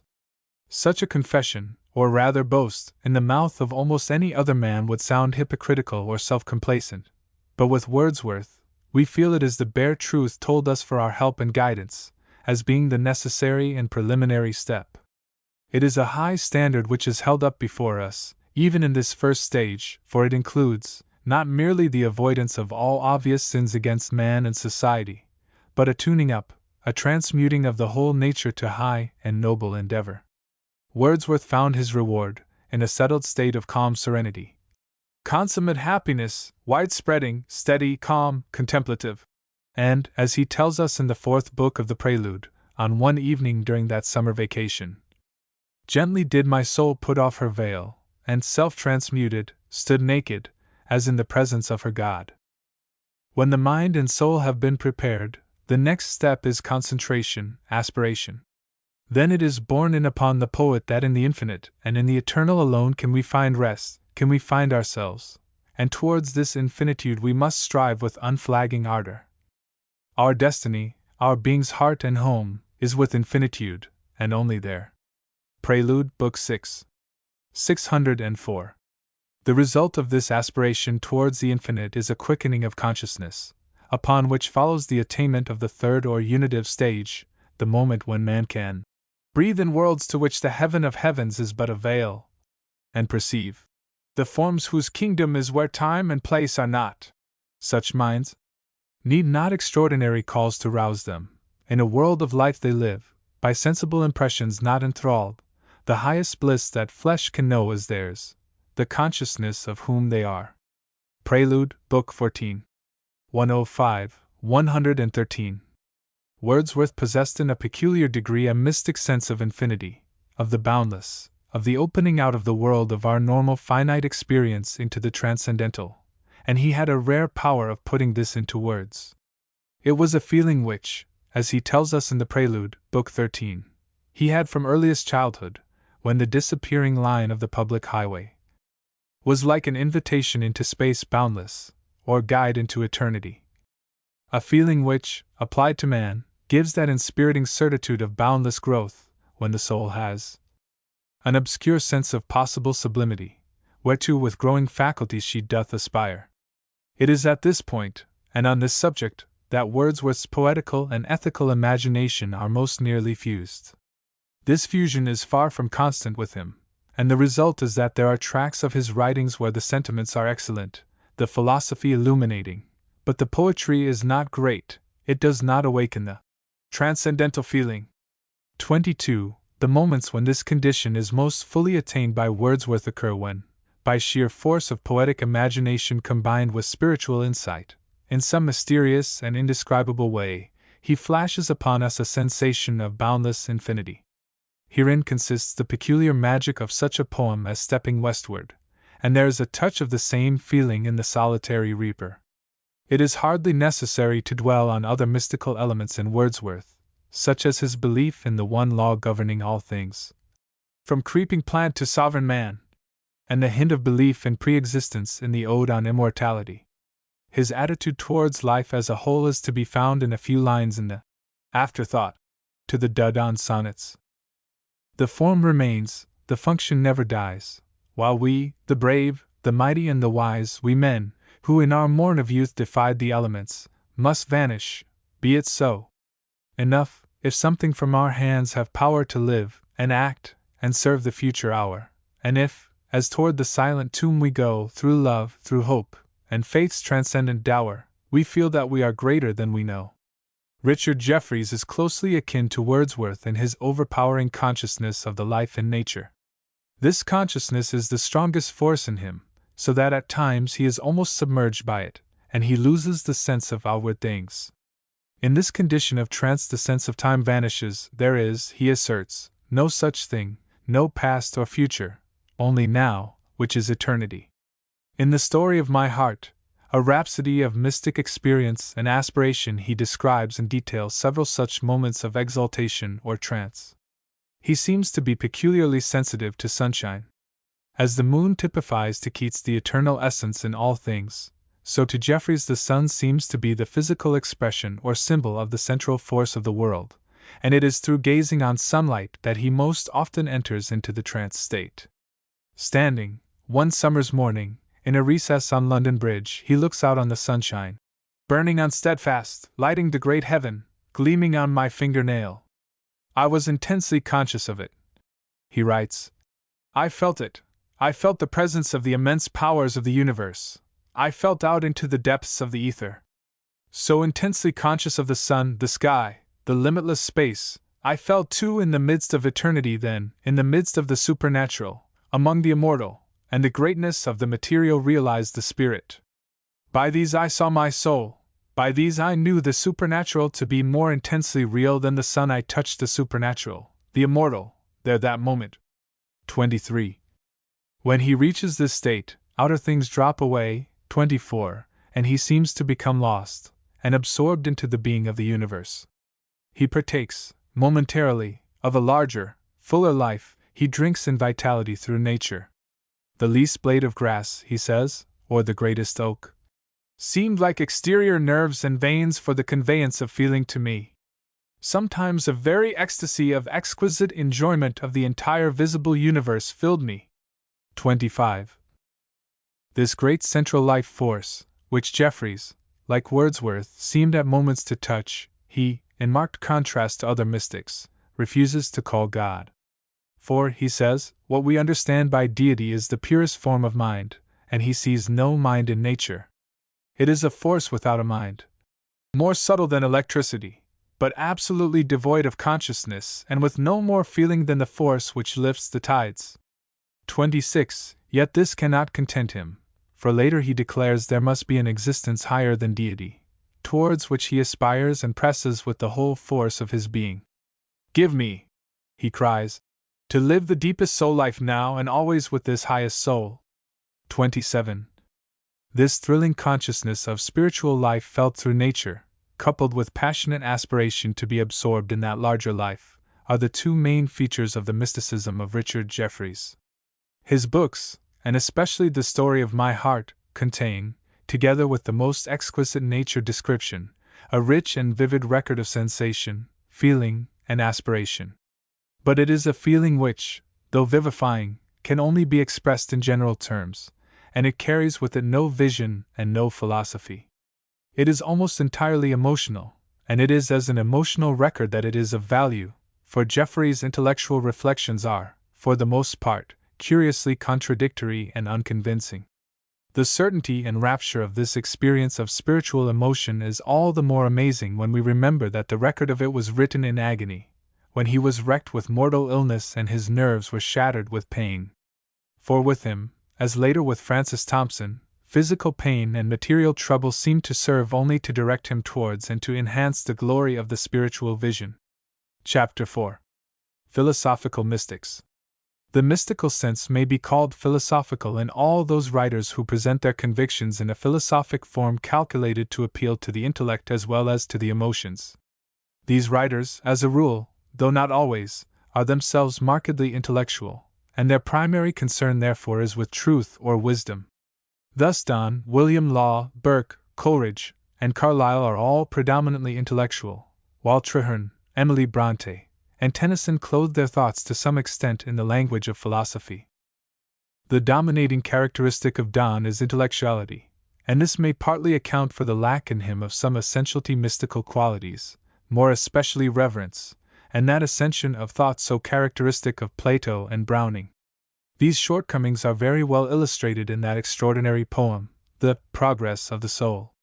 The idea is a mystical one, derived from Pythagorean philosophy, and has great possibilities, which Donne entirely fails to utilize, for, instead of following the soul upwards on its way, he depicts it as merely jumping about from body to body, and we are conscious of an entire lack of any lift or grandeur of thought.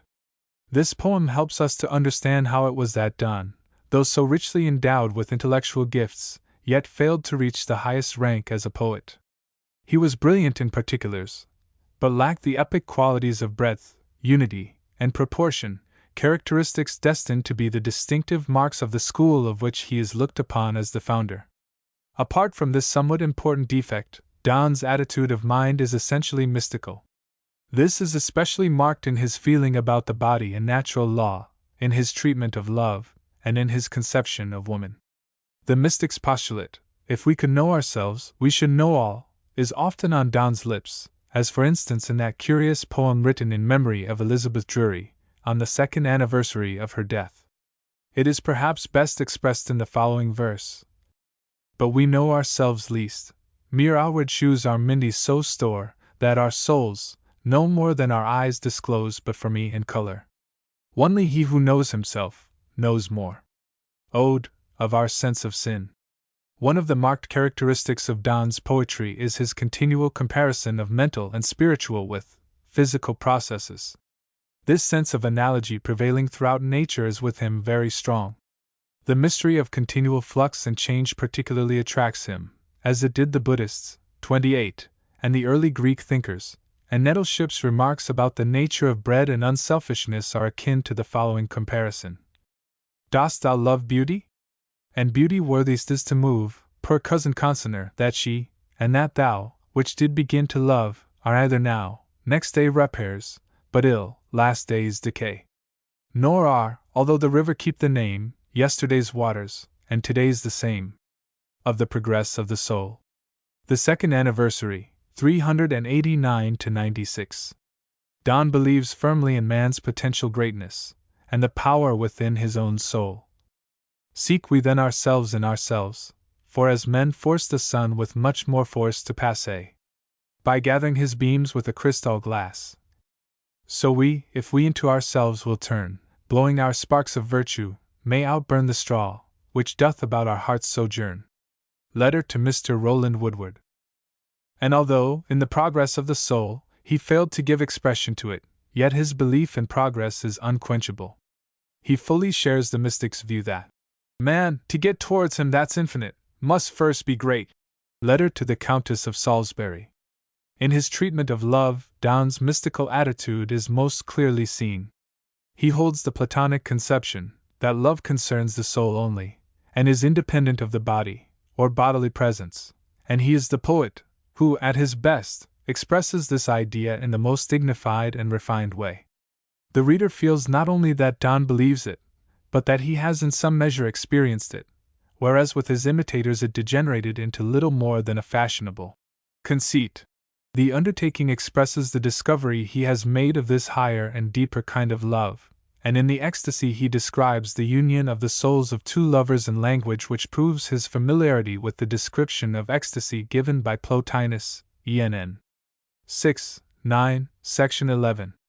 The great value of this spiritual love is that it is unaffected by time and space, a belief which is nowhere more exquisitely expressed than in the refrain of his little song, Soul's Joy, 29.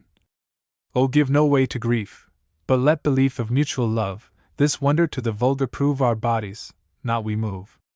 In one of his verse letters to the Countess of Huntingdon, 30, he explains how true love cannot be desire. 'Tis love, but with such fatal weakness made, that it destroys itself with its own shade. He goes still further in the poem entitled Negative Love, where he says that love is such a passion as can only be defined by negatives, for it is above apprehension, and his language here is closely akin to the description of the one or the good given by Plotinus in the 6th Aeneid. Thomas Traherne is a mystical writer of singular charm and originality. The manuscripts of his poems and his prose meditations, a kind of spiritual autobiography and notebook, were only discovered and printed quite recently, and they form a valuable addition to the mystical literature of the 17th century.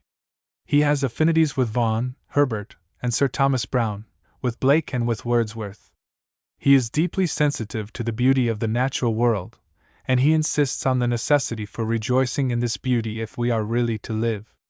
By love alone is God to be approached and known, he says, but this love must not be finite. He must be loved in all with an unlimited love, even in all his doings, in all his friends, in all his creatures. In a prose passage of sustained beauty, Traherne thus describes the attitude towards earth which is needful before we can enter heaven.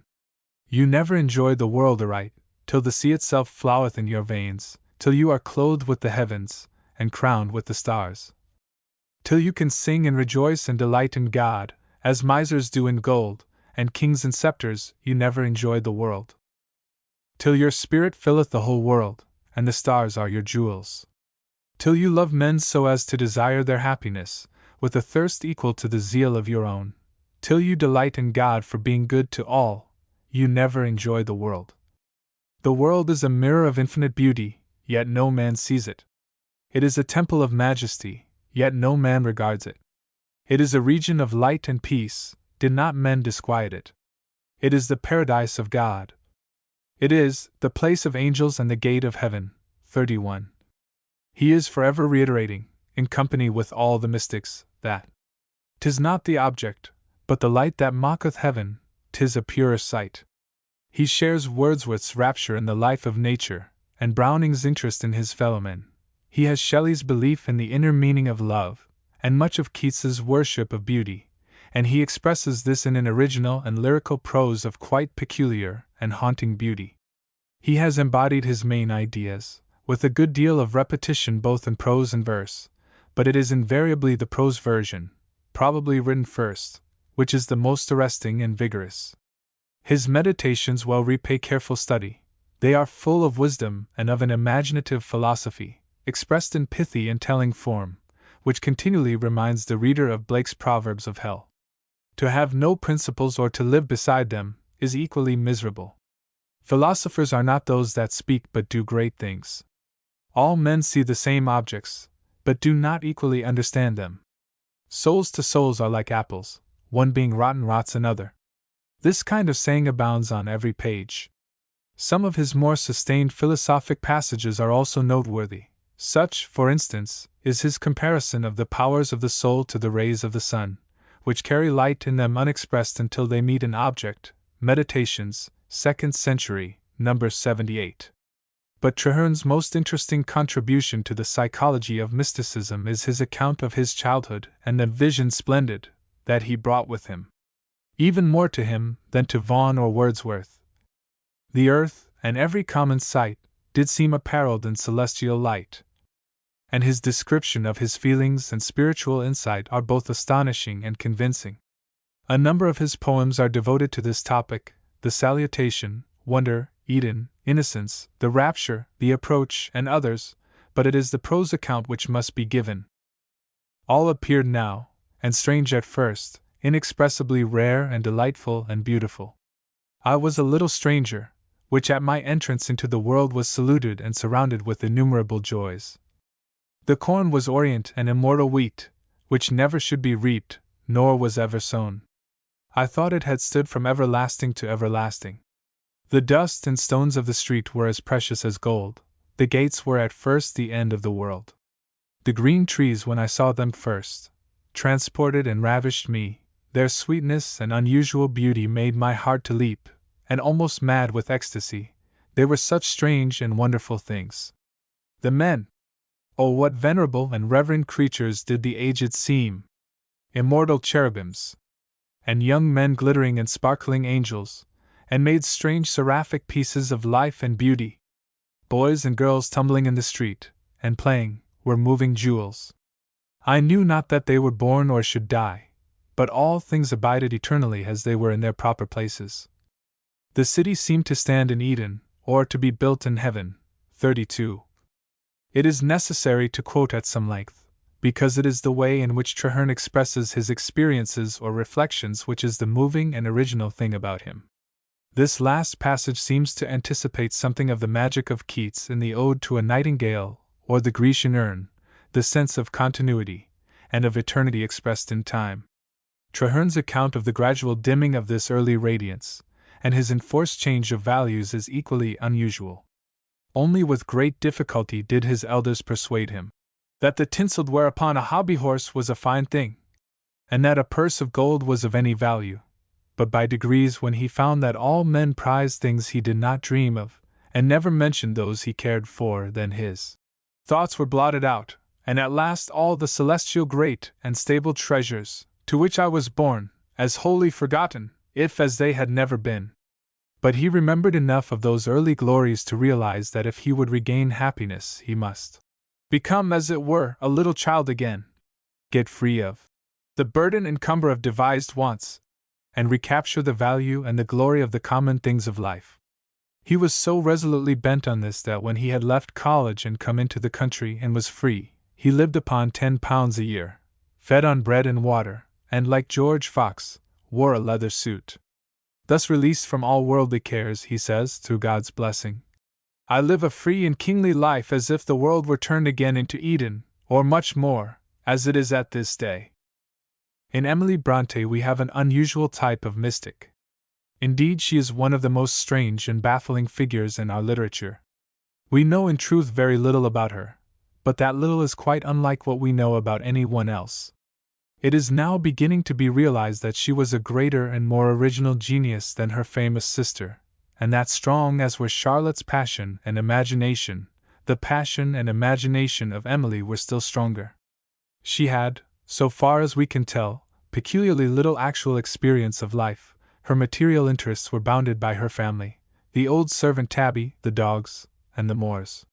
For the greater part of her 30 years of life she did the work of a servant in the little parsonage house on the edge of the graveyard. She can have read little of philosophy or metaphysics, and probably had never heard of the mystics. She was brought up in a narrow, crude, and harshly material creed, yet her own inner experience, her touch with the secret of life, enabled her to write the remarkable series of poems the peculiar and haunting quality of which has as yet scarcely been recognized. They are strong and free and certain, hampered by no dogma, weighted by no explanation, but containing, in the simplest language, the record of the experience and the vision of a soul. Emily Brontë lived remote, unapproachable, self-sufficing and entirely detached, yet consumed with a fierce, unquenchable love of life and of nature, of the life which withheld from her all the gifts most prized of men, love, friendship, experience, recognition, fame, and of the nature which she knew only on a circumscribed space of the wild Yorkshire moors. In her poems her mysticism is seen principally in two ways: in her unerring apprehension of values, of the illusory quality of material things, even of the nature she so loved, together with the certain vision of the one reality behind all forms. This, and her description of ecstasy, of the all-sufficing joy of the inner life of one who has tasted this experience, mark her out as being among those who have seen, and who know. In The Prisoner, the speaker, a woman, is confined in triple walls, yet, in spite of bolts and bars and dungeon gloom, she holds within herself an inextinguishable joy and unmeasured freedom brought to her every night by a messenger. He comes with western winds, with evening's wandering airs, with that clear dusk of heaven that brings the thickest stars. Winds take a pensive tone, and stars a tender fire, and visions rise, and change, that kill me with desire. But first a hush of peace, a soundless calm descends, the struggle of distress, and fierce impatience ends. Mute music soothes my breast, unuttered harmony, that I could never dream, till earth was lost to me. Then dawns the invisible, the unseen its truth reveals. My outward sense is gone, my inward essence feels. Its wings are almost free, its home, its harbor found. Measuring the gulf, it stoops and dares the final bound. Oh! Dreadful is the check, intense the agony, when the ear begins to hear, and the eye begins to see, when the pulse begins to throb, the brain to think again, the soul to feel the flesh, and the flesh to feel the chain.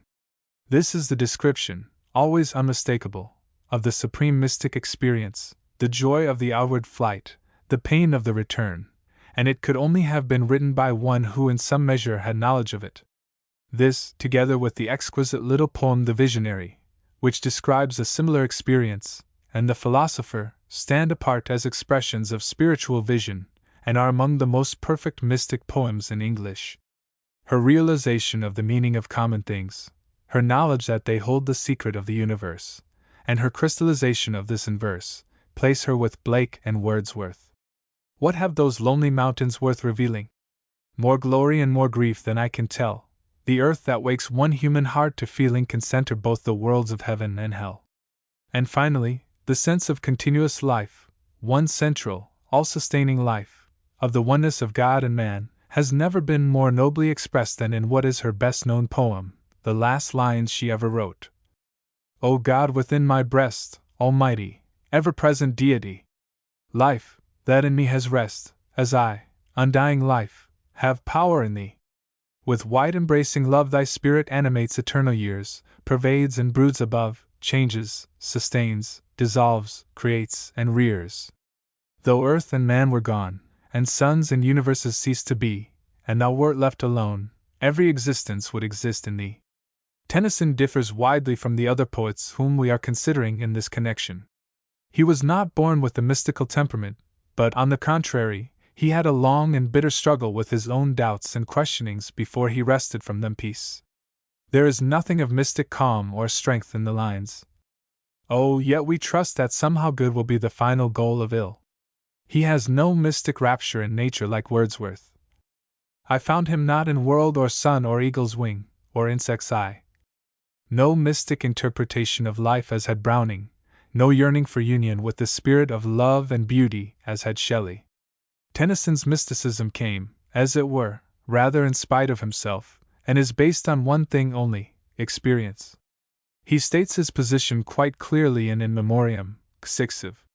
As is well known, he had from time to time a certain peculiar experience, which he describes fully both in prose and verse, a touch at intervals throughout his life of ecstasy, and it was on this he based his deepest belief.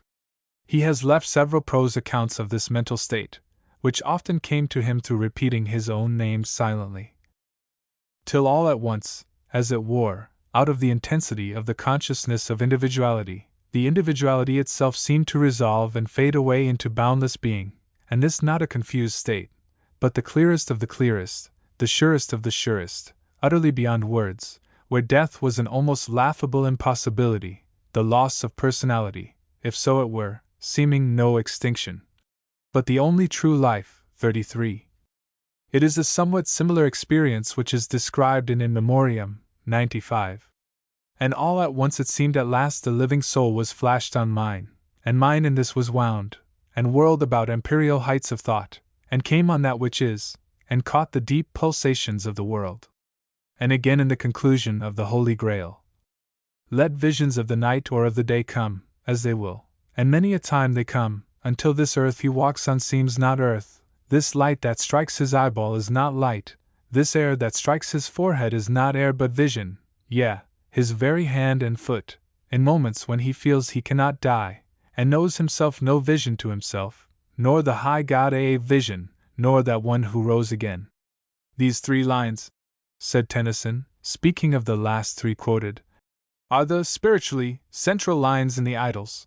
They are also the central lines in his own philosophy, for it was the experience of this vision that inspired all his deepest convictions with regard to the unity of all things, the reality of the unseen, and the persistence of life.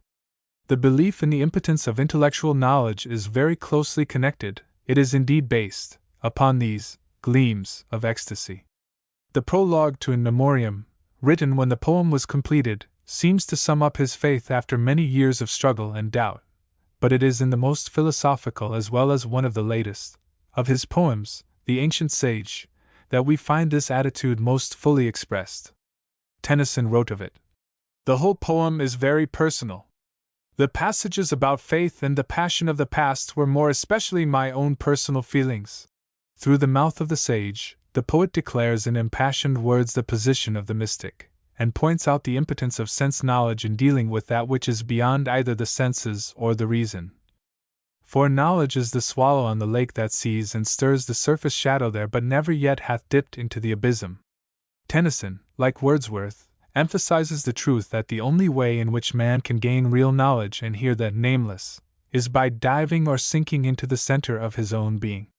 There is a great deal of Eastern philosophy and mysticism in the ancient sage, as, for instance, the feeling of the unity of all existence to the point of merging the personality into the universal. But that one ripple on the boundless deep feels that the deep is boundless, and itself forever changing form, but evermore one with the boundless motion of the deep. We know that Tennyson had been studying the philosophy of Lao Tse about this time, yet though this is, as it were, grafted on to the poet's mind, still we may take it as being his genuine and deepest conviction. The nearest approach to a definite statement of it to be found in his poems is in the few stanzas called the Higher Pantheism, which he sent to be read at the first meeting of the Metaphysical Society in 1869. "Speak to him thou, for he hears, and spirit with spirit can meet, closer is he than breathing, and nearer than hands and feet. And the ear of man cannot hear, and the eye of man cannot see, but if we could see and hear this vision, were it not he?" In William Law, Burke, Coleridge, and Carlyle, we have a succession of great English prose writers whose work and thought is permeated by a mystical philosophy. Of these 4, Law is, during his later life, by far the most consistently and predominantly mystical. As has been indicated, there were many strains of influence which in the 17th century tended to foster mystical thought in England. The group of Cambridge Platonists, to which Henry More belonged, gave new expression to the great Neoplatonic ideas, but in addition to this a strong vein of mysticism had been kept alive in Amsterdam, where the exiled separatists had gone in 1593. They flourished there and waxed strong, and sent back to England during the next century a continual stream of opinion and literature. To this source can be traced the ideas which inspired alike the Quakers, the Seekers, the Baymanists, the Familists, and numberless other sects who all embodied a reaction against forms and ceremonies, which, in ceasing to be understood, had become lifeless. These sects were, up to a certain point, mystical in thought, for they all believed in the inner light, in the immediate revelation of God within the soul as the all-important experience. The persecutions of the Quakers under Charles II tended to withdraw them from active philanthropy, and to throw them more in the direction of a personal and contemplative religion. It was then that the writings of Madame Bourignon, Madame Guyon, and Fenelon became popular, and were much read among a certain section of thinkers, while the influence of the teachings of Jacob Boehme, whose works had been translated into English between the years 1644 and 1692, can be traced, in diverse ways. They impressed themselves on the thought of the founders of the Society of Friends. They produced a distinct Baymanist sect, and it would seem that the idea of the three laws of motion first reached Newton through his eager study of Bohm. But all this has nothing directly to do with literature, and would not concern us here were it not that in the 18th century William Law came into touch with many of these mystical thinkers, and that he has embodied in some of the finest prose in our language a portion of the inspired cobbler's vision of the universe. Law's character is one of considerable interest. Typically English, and in intellect typically of the 18th century, logical, sane, practical, he is not, at first sight, the man one would expect to find in sympathy with the mystics. Sincerity is the keynote of his whole nature, sincerity of thought, of belief, of speech, and of life. Sincerity implies courage, and Law was a brave man, never shirking the logical outcome of his convictions, from the day when he ruined his prospects at Cambridge, to the later years when he suffered his really considerable reputation to be eclipsed by his espousal of an uncomprehended and unpopular mysticism. He had a keen rather than a profound intellect, and his thought is lightened by brilliant flashes of wit or of grim satire. We can tell, however, from his letters and his later writings, that underneath a severe and slightly stiff exterior were hidden emotion, enthusiasm, and great tenderness of feeling. By middle life Law was well known as a most able and brilliant writer on most of the burning theological questions of the day, as well as the author of one of the best loved and most widely read practical and ethical treatises in the language, A Serious Call to a Devout and Holy Life. These earlier writings are by far the best known of his works, and it is with the Serious Call that his name will always be associated. Until middle age he showed no marked mystical tendency, although we know that from the time he was an undergraduate he was a diligent reader of mystical books, and that he had studied, among others, Dionysius the Areopagite, Rusbrook, Tauler, Suso, and the 17th century Quietists, Fenelon, Madame Guyon, and Antoinette Bourignon. When, however, he was about 46, circa 1733, he came across the writings of the seer who set his whole nature aglow with spiritual fervor, so that when he first read his works they put him into a perfect sweat. Jacob Bohm, or Bayman, as he has usually been called in England, 1575 to 1624, the illiterate and untrained peasant shoemaker of Gorlitz, is one of the most amazing phenomena in the history of mysticism, a history which does not lack wonders. His work has so much influenced later mystical thought and philosophy that a little space must be devoted to him here. He lived outwardly the quiet, hard-working life of a simple German peasant, but inwardly, like his fellow seer Blake, he lived in a glory of illumination, which by flashes revealed to him the mysteries and splendors he tries in broken and faltering words to record. He saw with the eye of his mind into the heart of things, and he wrote down as much of it as he could express. The older mystics, Eastern and Western alike, had laid stress on unity as seen in the nature of God and all things. No one more fully believed in ultimate unity than did Bohm, but he lays peculiar stress on the duality, or more accurately, the Trinity in unity, and the central point of his philosophy is the fundamental postulate that all manifestation necessitates opposition. He asserted the uniformity of law throughout all existence, physical and spiritual, and this law, which applies all through nature, divine and human alike, is that nothing can reveal itself without resistance, good can only be known through evil, and weakness through strength, just as light is only visible when reflected by a dark body. Thus when God, the triune principle, or will under three aspects, desires to become manifest, he divides the will into two, the yes and the no, and so founds an eternal contrast to himself out of his own hidden nature, in order to enter into struggle with it, and finally to discipline and assimilate it. The object of all manifested nature is the transforming of the will which says, no, into the will which says, yes, and this is brought about by 7 organizing spirits or forms. The first 3 of these bring nature out of the dark element to the point where contact with the light is possible. Bohm calls them harshness, attraction, and anguish, which in modern terms are contraction, expansion, and rotation. The first 2 are in deadly antagonism, and being forced into collision, form an endless whirl of movement. These two forces with their resultant effect are to be found all through manifested nature, within man and without, and are called by different names: good, evil, and life, God, the devil, and the world, homogeneity, heterogeneity, strain, or the three laws of motion, centripetal and centrifugal force, resulting in rotation. They are the outcome of the nature, or no, will, and are the basis of all manifestation. They are the power of God apart from the love. Hence their conflict is terrible. When spirit and nature approach and meet, from the shock a new form is liberated, lightning or fire, which is the fourth moment or essence. With the lightning ends the development of the negative triad, and the evolution of the three higher forms then begins. Bohm calls them light or love, sound and substance.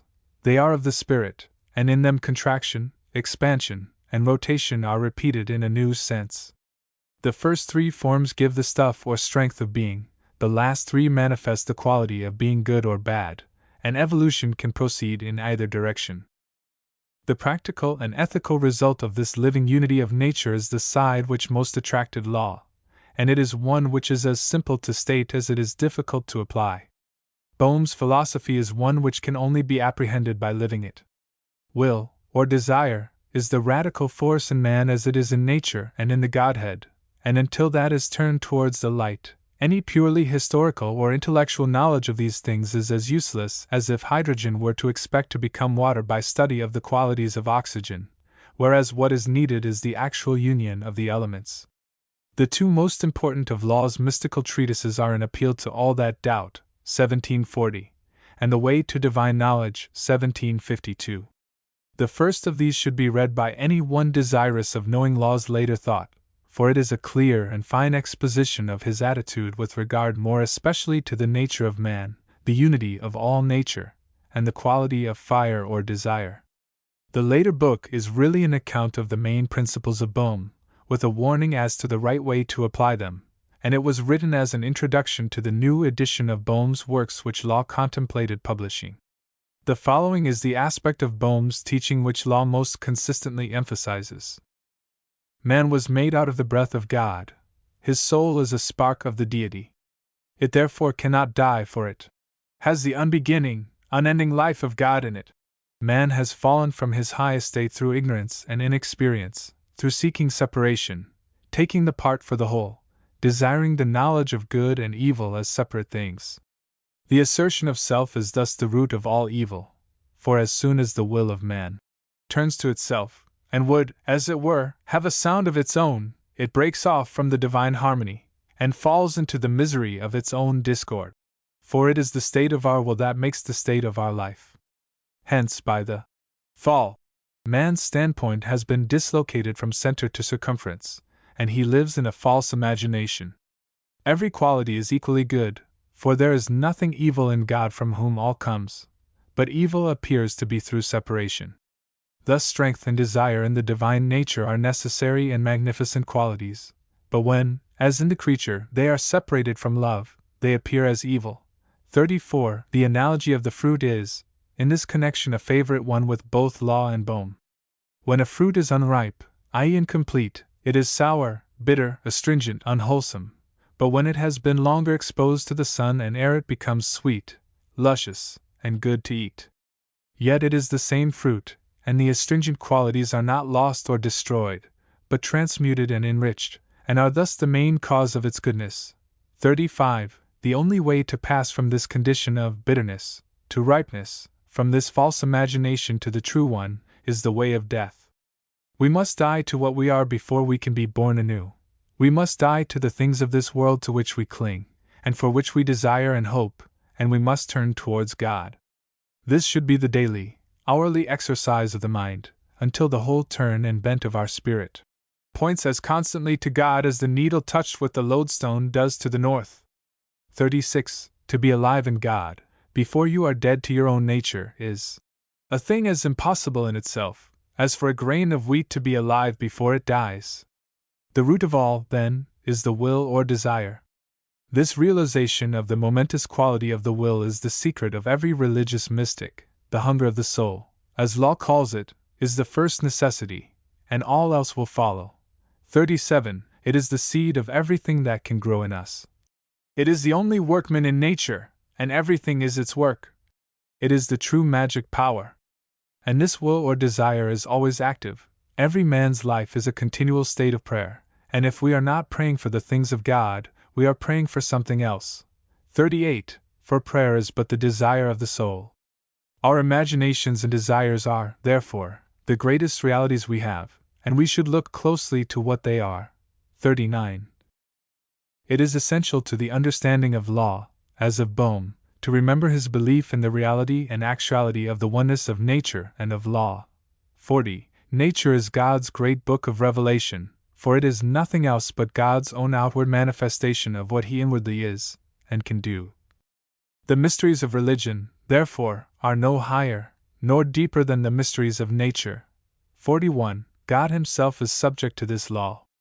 There is no question of God's mercy or of his wrath. 42. For it is an eternal principle that we can only receive what we are capable of receiving, and to ask why one person gains no help from the mercy and goodness of God while another does gain help is like asking why the refreshing dew of heaven does not do that to the flint which it does to the vegetable plant.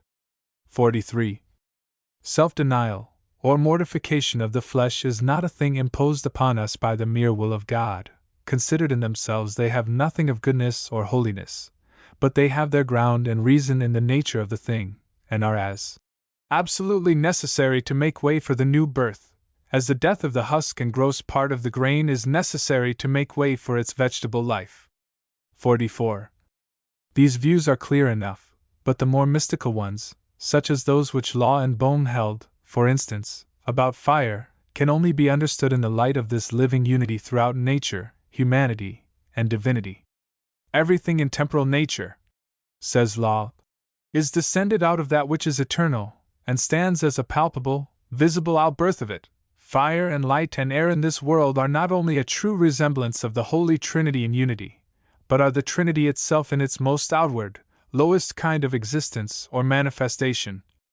Fire compacted, created, separated from light and air, is the elemental fire of this world. Fire uncreated, uncompacted, unseparated from light and air, is the heavenly fire of eternity. Fire kindled in any material thing is only fire breaking out of its created, compacted state. It is nothing else but the awakening the spiritual properties of that thing, which being thus stirred up, strive to get rid of that material creation under which they are imprisoned, and were not these spiritual properties imprisoned in matter, no material thing could be made to burn. Fire is not, cannot be a material thing, it only makes itself visible and sensible by the destruction of matter. 45. If you ask what fire is in its first true and unbeginning state, not yet entered into any creature, it is the power and strength, the glory and majesty of eternal nature. If you ask what fire is in its own spiritual nature, it is merely a desire, and has no other nature than that of a working desire, which is continually its own kindler. 46. All life is a kindled fire in a variety of states, and every dead, insensitive thing is only dead because its fire is quenched or compressed, as in the case of a flint, which is in a state of death, because its fire is bound, compacted, shut up, and imprisoned. But a steel struck against it shows that every particle of the flint consists of this compacted fire. But even as, throughout all nature, a state of death is an imprisoned fire, so throughout all nature is there only one way of kindling life. You might as well write the word flame on the outside of a flint and expect it to emit sparks as to imagine that any speculations of your reason will kindle divine life in your soul. No, would you have fire from a flint, its house of death must be shaken, and its chains of darkness broken off by the strokes of a steel upon it. This must of all necessity be done to your soul, its imprisoned fire must be awakened by the sharp strokes of steel, or no true light of life can arise in it. 2. All life, whether physical or spiritual, means a death to some previous condition, and must be generated in pain. 6.1. An Appeal, Works, Volume 6. Pages 166. 2 Ibid p. 82. If this mystical view of fire be clear, it will be easy enough to follow what Law says about light and darkness, or air, water, and earth, interpreting them all in the same way as eternal things become gross, finite, measurable, divisible, and transitory. 47. The spirit of prayer is of all laws works the one most steeped in mystic ardor, and it possesses a charm, a melody of rhythm, and an imaginative quality rarely to be found in his earlier work.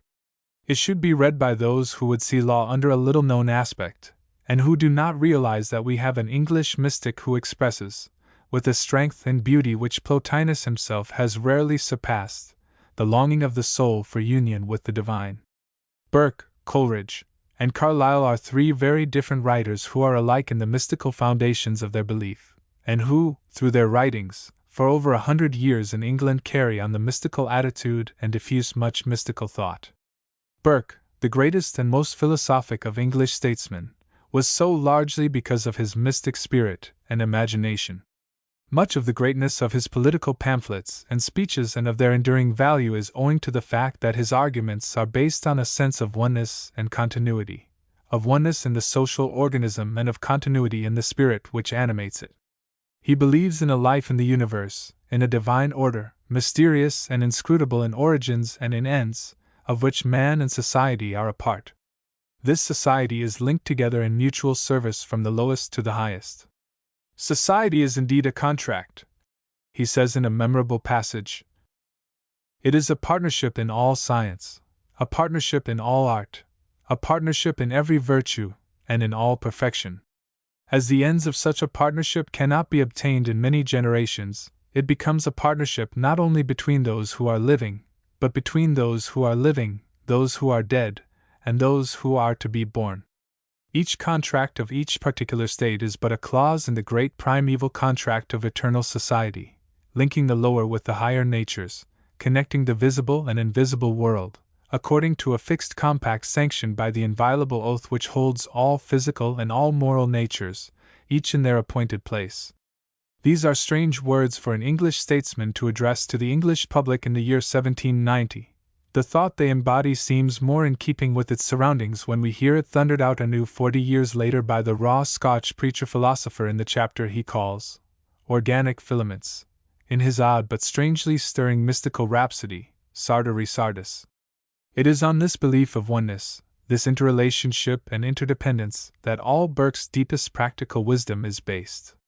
It is on this he makes his appeal for high principle and noble example to the great families with hereditary trusts and fortunes, who, he says, he looks on as the great oaks that shade a country and perpetuate their benefits from generation to generation.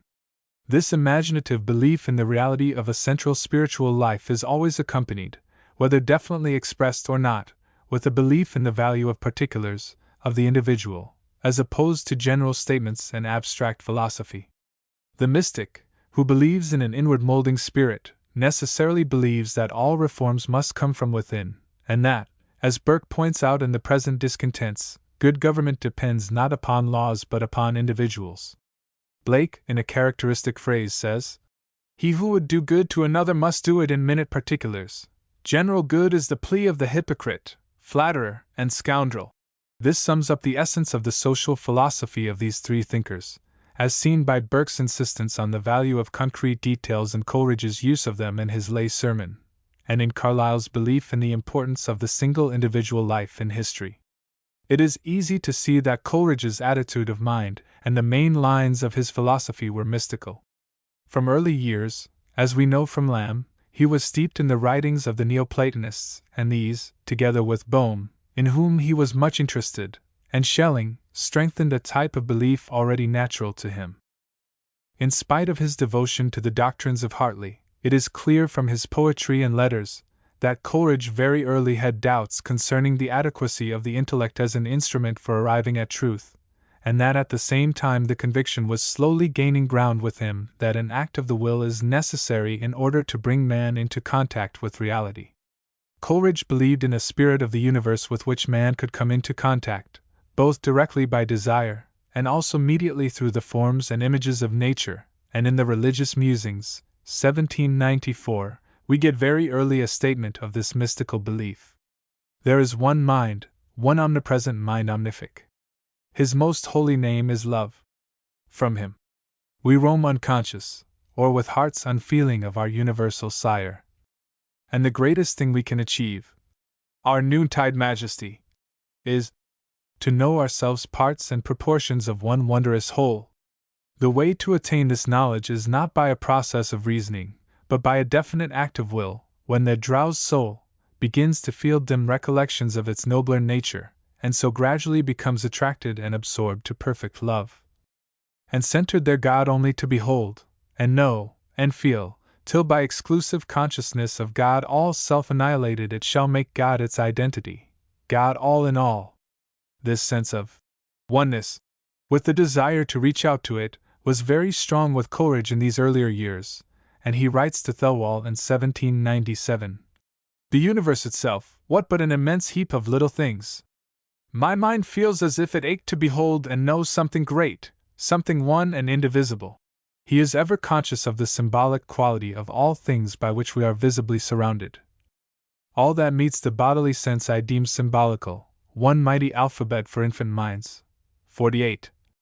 To pierce through the outer covering, and realize the truth which they embody, it is necessary to feel as well as to see, and it is the loss of this power of feeling which Coleridge deplores in those bitterly sad lines in the Dejection Ode when he gazes, with how blank an eye, at the starry heavens and cries, I see, not feel, how beautiful they are.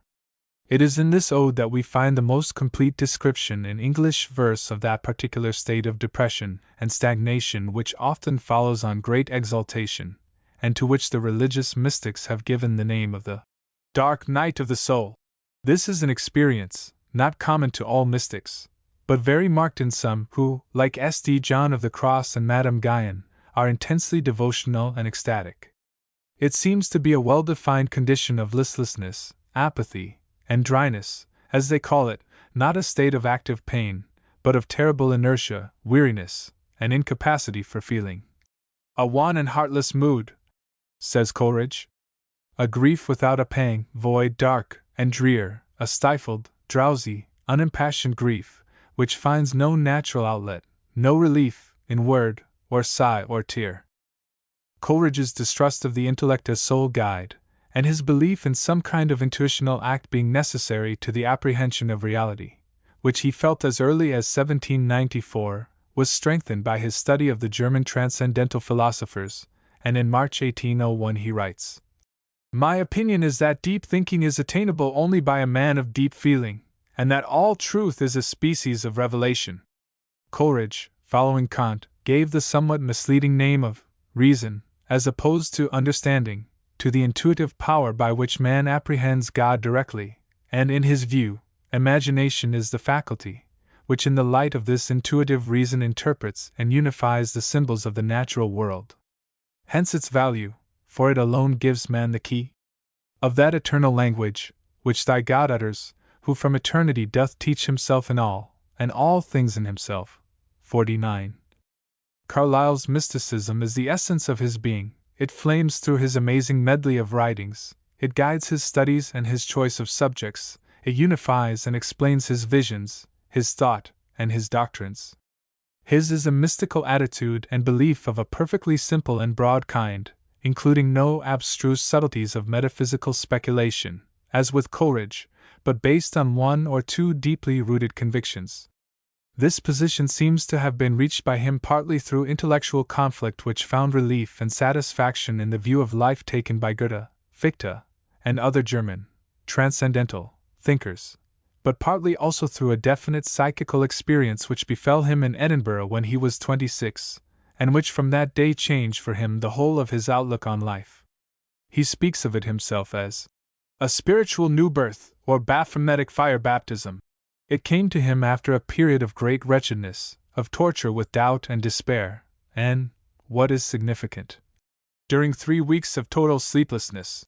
These are conditions which would be likely to reduce his body to the state of weakness and sensitiveness which seems often antecedent to psychic experience. He has given an account of the incident in Sartor Book 2. Chap 7, when, he says, there rushed like a stream of fire over my whole soul, and I shook base fear away from me forever. I was strong, of unknown strength, a spirit, almost a god. The revelation seems to have been of the nature of a certainty, an assertion of his own inherent divinity, his native God-created majesty, freedom, and potential greatness. This brought with it a characteristic defiance of untoward outer circumstances which gave him strength and resolution. Perhaps, he says, I directly thereupon began to be a man. Carlyle believes that the world and everything in it is the expression of one great indivisible force, that nothing is separate, nothing is dead or lost, but that all is borne forward on the bottomless, shoreless flood of action, and lives through perpetual metamorphoses. Everything in the world is an embodiment of this great force, this divine idea. Hence everything is important and charged with meaning. Rightly viewed, no meanest object is insignificant. All objects are as windows through which the philosophic eye looks into infinitude itself. 50. The universe is thus the living visible garment of God, and matter exists only spiritually, to represent some idea, and body it forth. We, each of us, are therefore one expression of this central spirit, the only abiding reality, and so, in turn, everything we know and see is but an envelope or clothing encasing something more vital which is invisible within. Just as books are the most miraculous things men can make, because a book is the purest embodiment a thought of man can have, so great men are the highest embodiment of divine thought visible to us here. Great men are, as it were, separate phrases, inspired texts, of the great book of Revelation, perpetually interpreting and unfolding in various ways the godlike to man, hero as man of letters, and Sartor, Book 2. Chapter 8. From this ground belief spring all Carlyle's views and aims. Hence his gospel of hero worship, for the hero is the greatest embodied idea a man can know. He is a living light fountain. He is a man sent hither to make the divine mystery more impressively known to us. Hence it is clear that the first condition of the great man is that he should be sincere, that he should believe. The merit of originality is not novelty, it is sincerity. The believing man is the original man. It is equally necessary that his admirers should be sincere. They too must believe, and not only, as Coleridge puts it, believe that they believe. No more immoral act can be done by a human creature, says Carlyle, than to pretend to believe and worship when he does not. Hence also springs Carlyle's doctrine of work. If man is but the material embodiment of a spiritual idea or force, then his clear duty is to express that force within him to the utmost of his power. It is what he is here for, and only so can he bring help and light to his fellowmen. 51. And Carlyle, with Browning, believes that it is not the actual deeds accomplished that matter. No man may judge of these, for man is the spirit he worked in, not what he did, but what he became. Chapter 5. Devotional and Religious Mystics. All mystics are devotional and all are religious in the truest sense of the terms. Yet it seems legitimate to group under this special heading those writers whose views are expressed largely in the language of the Christian religion, as is the case with our earliest mystics, with Crashaw and Francis Thompson, and it applies in some measure to Blake. But beyond this, it seems, in more general terms, to apply specially to those who are so conscious of God that they seem to live in His presence, and who are chiefly concerned with approaching Him, not by way of love, beauty, wisdom, or nature, but directly, through purgation and adoration. This description, it is obvious, though it fits fairly well the other writers here included, by no means suffices for Blake. For he possessed in addition a philosophy, a system, and a profound scheme of the universe revealed to him in vision. But within what category could Blake be imprisoned? He outsoars them all and includes them all.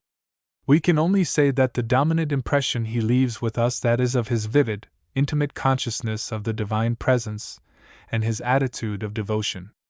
We have seen that the earliest mystical thought came into this country by way of the writings of Dionysius, and of the Victorines, Hugh and Richard of St. Victor, and it is this type of thought and belief cast into the mold of the Catholic Church that we find mainly in the little group of early English mystics, whose writings date from the middle of the 13th to the beginning of the 15th century. 52. These early Catholic mystics are interesting from a psychological point of view, and they are often subtle exponents of the deepest mystical truths and teachings, and in some cases this is combined with great literary power and beauty. One of the earliest examples of this thought in English literature is the tender and charming lyric by Thomas de Hales, written probably before 1240. Here is perhaps the first expression in our poetry of passionate yearning of the soul towards Christ as her true lover, and of the joy of mystic union with him. A maid of Christ, says the poet, has begged him to worch a lovran, make a love song, which he does, and points out to her that this world's love is false and fickle, and that worldly lovers shall pass away like a wind's blast. Where is Paris in healing that weren so bright and fair on Blio, Amadis, Tristram and Didine Yud and Alethio, actor with his sharp mane and Caesar reach of war, El Defio. Heo beath the gliding beauty of the rain, so the chef is of the Clio. As the corn from the hillside, Paris and Helen and all bright lovers have passed away, and it is as if they had never lived. But maid, if you want a lover, he continues, I can direct you to one, the fairest, truest, and richest in the whole world.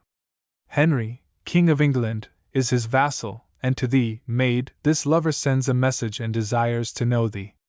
Maid to the he send his sond and willneth for to be o the cuth. And so the poem goes on to express in simple terms of earthly love, the passionate delight and joy and peace of the soul in attaining to union with her God, in whose dwelling is perfect bliss and safety. This poem is a delicate example of what is called erotic mysticism. That is the love and attraction of the soul for God, and of God for the soul, expressed in the terms of the love between man and woman. It is a type of expression characteristic of the great mystics of the Catholic Church, especially in the Middle Ages, 53, and we find a good deal of it in our earliest mystical writers. One of the most charming examples of it other than this lyric is the chapter of love in the Ancren Rule, or Rule for Anchoresses, written probably early in the 13th century. An account is there given, quite unsurpassed for delicate beauty, of the wooing of the soul by God. 54. On the whole, however, this type of mysticism is rare in England, and we scarcely meet it again after these early writers until we come to the poems of Crashaw.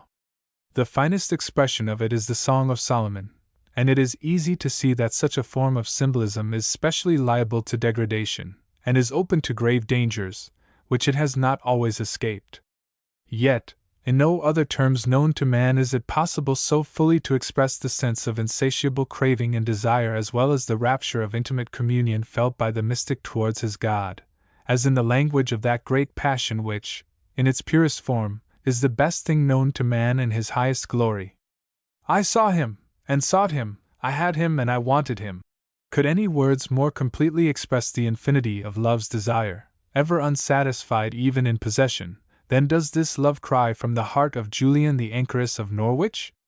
The intensity and freshness of religious feeling of a mystical type in England in the 12th, 13th, and 14th centuries are often not realized, partly owing to the fact that much of the religious writing of this time is still in manuscript.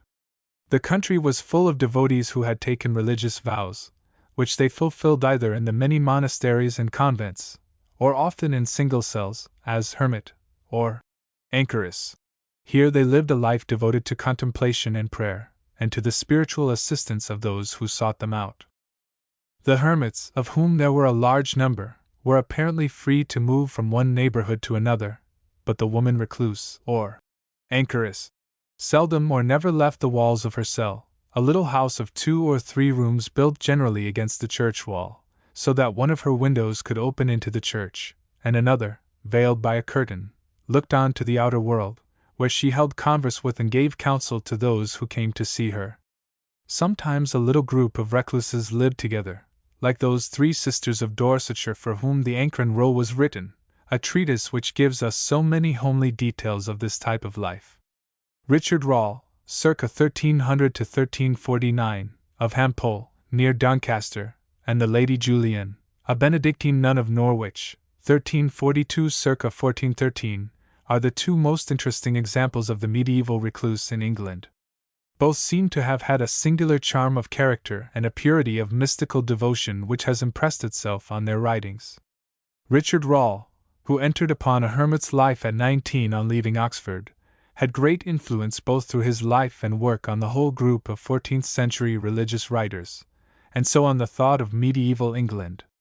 His contemporaries thought him mad, They jeered at him and abused him, but he went quietly on his way, preaching and writing. Love forced him to write. Love, he said, gave him wisdom and subtlety, and he preached a religion of love. Indeed, the whole of his work is a symphony of feeling, a song of love, and forms a curious reaction against the exaltation of reason and logic and scholasticism. He wrote a large number of treatises and poems, both in Latin and English, lyrical songs and alliterative homilies, burning spiritual rhapsodies and sound practical sermons, all of which were widely known and read. Certain points about Rawle are of special interest and distinguish him from other mystics and seers. One is that for him the culminating mystical experience took the form of melody, rhythm, harmony. He is the most musical of mystics, and where others see or feel reality, he hears it. Hence his description of his soul's adventures is peculiarly beautiful. He thinks in images and symbols of music, and in his writings we find some of the most exquisite passages in the whole literature of mysticism, veritable songs of spiritual joy. In The Fire of Love, perhaps the finest of his more mystical works, he traces in detail his journey along the upward path. This is very individual, and it differs in some important respects from other similar records. He passed through the stage of purgation, of struggle between the flesh and spirit, of penitence and aspiration, through illumination, until he reached, after nearly 3 years, the third stage of contemplation of God through love, 55. In this condition, after about a year, the door of heaven yet biting open, he experienced the 3 phases to which he gives the names of calor, caner, dulcere, heat, song, and sweetness. Heat soothly I call when the mind truly is kindled in love everlasting, and the heart on the same manner to burn not hopingly, but verily is felt. 56. This burning seems to have been for him a real physical sensation, a bodily condition induced by the adventure of the spirit. This is not unusual in mystical states, and possibly the cryptic notes made by Pascal record a similar experience. 57. He continued in this warmth for 9 months, when suddenly he felt and heard the caner, the spiritual music, the invisible melody of heaven. Here is his description of his change from burning love to the state of songful love. Whilst I sat in chapel in the night, before supper, as I my psalms sung, as it were the sound of readers or rather singers about me I beheld. Whilst also, praying to heaven, with all desire I took heed, suddenly, in what manner I wot not, in me the sound of song I felt, and likeliest heavenly melody I took, with me dwelling in mind. Forsooth my thought continually to mirth of song was changed, and as it were the same that loving I had thought, and in prayers and psalms had said, the same in sound I showed, and so forthwith began to sing that which before I had said, and from plenitude of inward sweetness I burst forth, privily indeed, alone before my Maker. 58. The sweetness of this inward spiritual song is beyond any sound that may be heard with bodily ears. Even lovers can only catch snatches of it. Worldly lovers soothly words or ditties of our song may know, for the words they read, but the tone and sweetness of that song they may not learn. 59. The final stage of sweetness seems really to include the other 2. It is their completion and fruition. The first 2, says Rawle, are gained by devotion, and out of them springs the third. 60. Rawle's description of it, of the all-pervading holy joy, rhythm, and melody, when the soul, now become as it were a living pipe, is caught up into the music of the spheres, and in the sight of God, joying sounds. 61. Deserves to be placed beside what is perhaps the most magnificent passage in all mystical literature, where Plotinus tells us of the choral dance of the soul about her God. 62. Enough has been said to show that Rawle is a remarkable individual, and one of the most poetic of the English religious mystical writers, and it is regrettable that some of his other works are not more easily accessible. Unfortunately, the poem with which his name is generally associated, The Prick of Conscience, is entirely unlike all his other work, both in form and matter. It is a long, prosaic, and entirely unmystical homily in rhyming couplets, of a very ordinary medieval type, stirring men's minds to the horrors of sin by dwelling on the pains of purgatory and hell. It would seem almost certain, on internal evidence, that the same hand cannot have written it, and the fire of love, and recent investigation appears to make it clear that Rawle's part in it, if any, was merely of the nature of compilation or translation of some other work, possibly by Grosseteste. 63. Of the life of the Lady Julian we know very little, except that she was almost certainly a Benedictine nun, and that she lived for many years in an anchoress's cell close to the old church of St. Julian at Conisford, near Norwich. But her character and charm are fully revealed in the little book she has left of Revelations of Divine Love, which contains a careful account of a definite psychological experience through which she passed on the 8th day of May 1373, when she was 30 years of age. She adds to this record of fact certain commentaries and explanations which, she says, have been taught her gradually in the course of the subsequent 20 years. This experience, which lasted altogether between 5 and 6 hours, was preceded by a 7 days' sickness most vividly described, ending in a semi-rigidity of the body as if it were already half dead, and it took the form of 16 shewings, or visions. These, she says, reached her in 3 ways: by bodily sight, by word formed in mine understanding, verbal messages which took form in her mind, and by spiritual sight. But of this last, she adds, I may never fully tell it. 64. It is impossible here to do justice to this little book, for it is one of the most important documents in the history of mysticism. There is no mention in it of any preliminary, purgative, stage, nor of any ultimate experience of ecstasy. It is simply, if one may so put it, a narrative of certain intimate talks with God, once granted, when, during a few hours of the writer's life, he explained various difficulties and made clear to her certain truths. The impression left of the nearness of God to the soul was so vivid and sustaining, that it is not possible to read the record of it, even now, across 600 years, without feeling strangely stirred by the writer's certainty and joy. Her vision is of love. Love is its meaning, and it was shown her for love. She sees that God is love and that God and man are one. God is nearer to us than our own soul, for man is God, and God is in all. If we could only know ourselves, our trouble would be cleared away, but it is easier to come to the knowing of God than to know our own soul. 65. Our passing life here that we have in our sense soul knoweth not what our self is. And the cause of our disease is that we rest in little things which can never satisfy us, for our soul may never have rest in things that are beneath itself. She actually saw God enfolding all things. For as the body is clad in the cloth, and the flesh in the skin, and the bones in the flesh, and the heart in the whole, so are we, soul and body, clad in the goodness of God, and enclosed. She further had sight of all things that are made, and her description of this, shewing, is so beautiful and characteristic that it must be given in her own words. In this same time our Lord shewed me a spiritual sight of his homely loving. He shewed me a little thing, the quantity of an hazelnut, in the palm of my hand, and it was as round as a ball.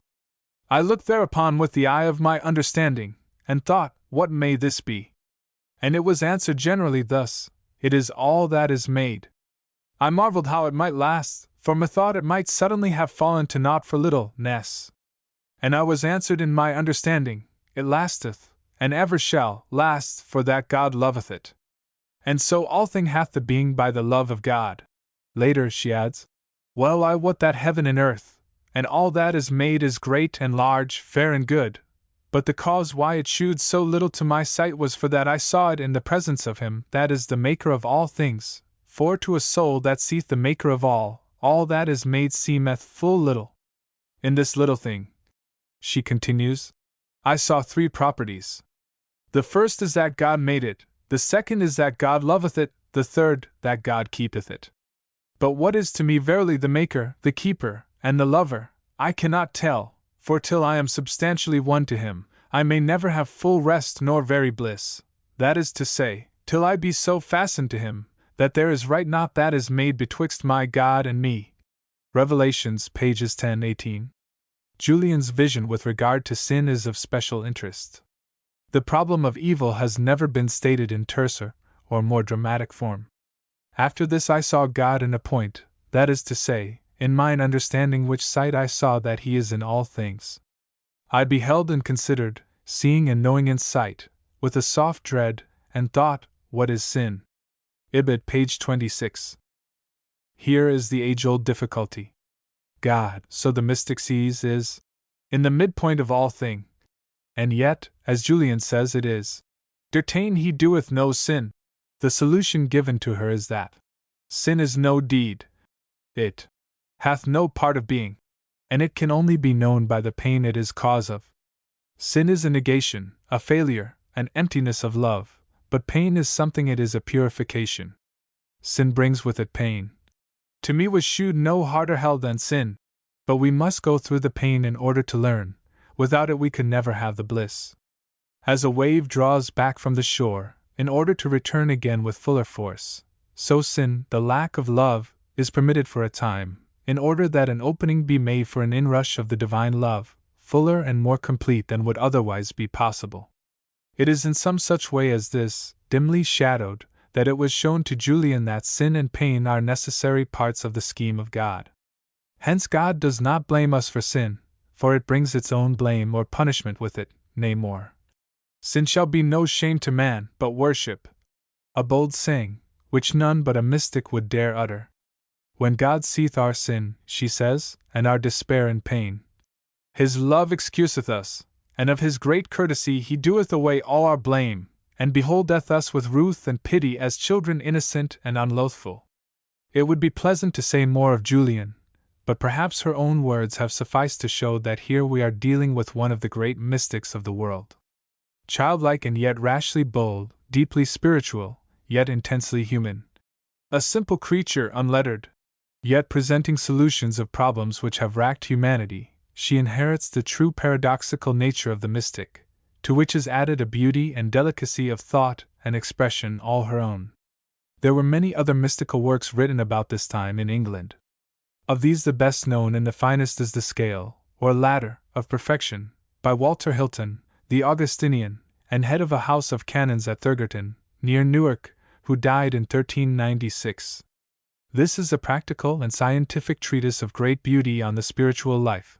66. An interesting group of writings are the 5 little treatises, almost certainly by one author, circa 1350 to 1400, to be found in Harleian 674, and other misses. Their names are The Cloud of Unknowing, The Epistle of Prayer, The Epistle of Discretion, The Treatise of Discerning Spirits, and The Epistle of Privy Council.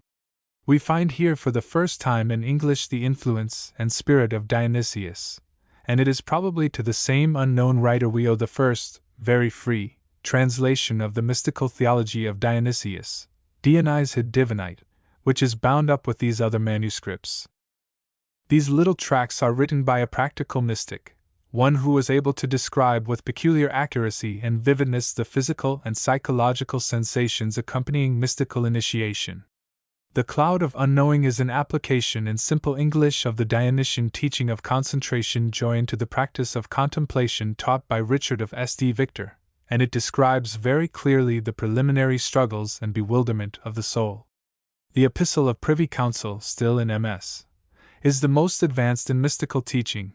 The writer in it tries to explain very intimately the nature of one-heed with God, and to give instruction in simple and yet deeply subtle terms as to the means for attaining this. There is a mystical strain in other writings of this time, the most notable from the point of view of literature being in the 14th century alliterative poem of Piers the Plowman. 67. This is mystical throughout in tone, more especially in the idea of the journey of the soul in search of truth, only to find, after many dangers and disciplines and adventures, that if grace grant thee to go in this wise, thou shalt see in thyself truth sit in thine hurt in a shame of charity as though a child were. 68. Moreover, the vision of Dowell, Dobet, and Dobus bears a definite analogy to the 3 stages of the mystic's path, as will be seen if the description of the qualities of these 3 are examined, as they are given in B. Passus 8. 11. 78 to 102. Crashaw, George Herbert, and Christopher Harvey all alike sound the personal note in their religious poems. All 3 writers describe the love of the soul for God in the terms of passionate human love, Crashaw with an ardor which has never been surpassed, Herbert with a homely intimacy quite peculiar to him, and Christopher Harvey with a point and epigrammatic setting which serve only to enhance the deep feeling of the thought. In many a lyric of flaming passion Crashaw expresses his love-longing for his God, and he describes in terms only matched by his spiritual descendant, Francis Thompson, the desire of God to win the human soul. Let not my Lord, the mighty lover of souls, disdain that I discover the hidden art of his high stratagem to win your heart. It was his heavenly art kindly to cross you in your mistaken love, that, at the next remove thence he might toss you and strike your troubled heart home to himself. 69. The main feature of Herbert's poetry is the religious love lyric, the cry of the individual soul to God. This is the mystical quality in his verse, which is quieter and far less musical than Crashaw's, but which possesses at times a tender fragrance and freshness, as in the little poem Love. Christopher Harvey, the friend of Isaac Walton and the admirer of Herbert, has in his poems some lines which breathe almost as rapturous a passion of spiritual love as anything in Crashaw. Such is his epigram on the insatiableness of the heart. The whole round world is not enough to fill the heart's three corners, but it craveth still. Only the Trinity that made it can suffice the vast triangled heart of man. 70. Or again, in a later epigram in the same poem, The School of the Heart, he puts the main teaching of Plotinus and of all mystics into 4 pregnant lines. My bussy stirring heart, that seeks the best, can find no place on earth wherein to rest, for God alone, the author of its bliss, its only rest, its only center is. But it is Crashaw who, of these 3, shares in fullest measure the passion of the great Catholic mystics, and more especially of St. Teresa, whom he seems almost to have worshipped. His hymn to her, Name and Honor, is one of the great English poems. It burns with spiritual flame, it soars with noble desire. Near the beginning of it, Crashaw has, in 6 simple lines, pictured the essential mystic attitude of action, not necessarily or consciously accompanied by either a philosophy or a theology. He is speaking of Teresa's childish attempt to run away and become a martyr among the Moors. She never undertook to know what death with love should have to do, nor has she yet understood why to shew love she should shed blood, yet though she cannot tell you why, she can love, and she can be why. Spiritual love has never been more rapturously sung than in this marvelous hymn. Little wonder that it haunted Coleridge's memory, and that its deep emotion and rich melody stimulated his poet's ear and imagination to write Christabel. 71. Crashaw's influence also on Patmore, more especially on the Sponsa Dei, as well as later on Francis Thompson, is unmistakable. William Blake is one of the great mystics of the world, and he is by far the greatest and most profound who has spoken in English. Like Henry Moore and Wordsworth, he lived in a world of glory, of spirit and of vision, which, for him, was the only real world. At the age of 4 he saw God looking in at the window, and from that time until he welcomed the approach of death by singing songs of joy which made the rafters ring, he lived in an atmosphere of divine illumination. The material facts of his career were simple and uneventful. He was an engraver by profession, poet and painter by choice, mystic and seer by nature. From the outer point of view his life was a failure. He was always crippled by poverty, almost wholly unappreciated in the world of art and letters of his day, consistently misunderstood even by his best friends, and pronounced mad by those who most admired his work. Yet, like all true mystics, he was radiantly happy and serene, rich in the midst of poverty. For he lived and worked in a world, and amongst a company, little known of ordinary men. With a blue sky spread over with wings, and a mild sun that mounts and sings, with trees and fields full of fairy elves, and little devils who fight for themselves. With angels planted in hawthorn bowers, and God himself in the passing hours. 72.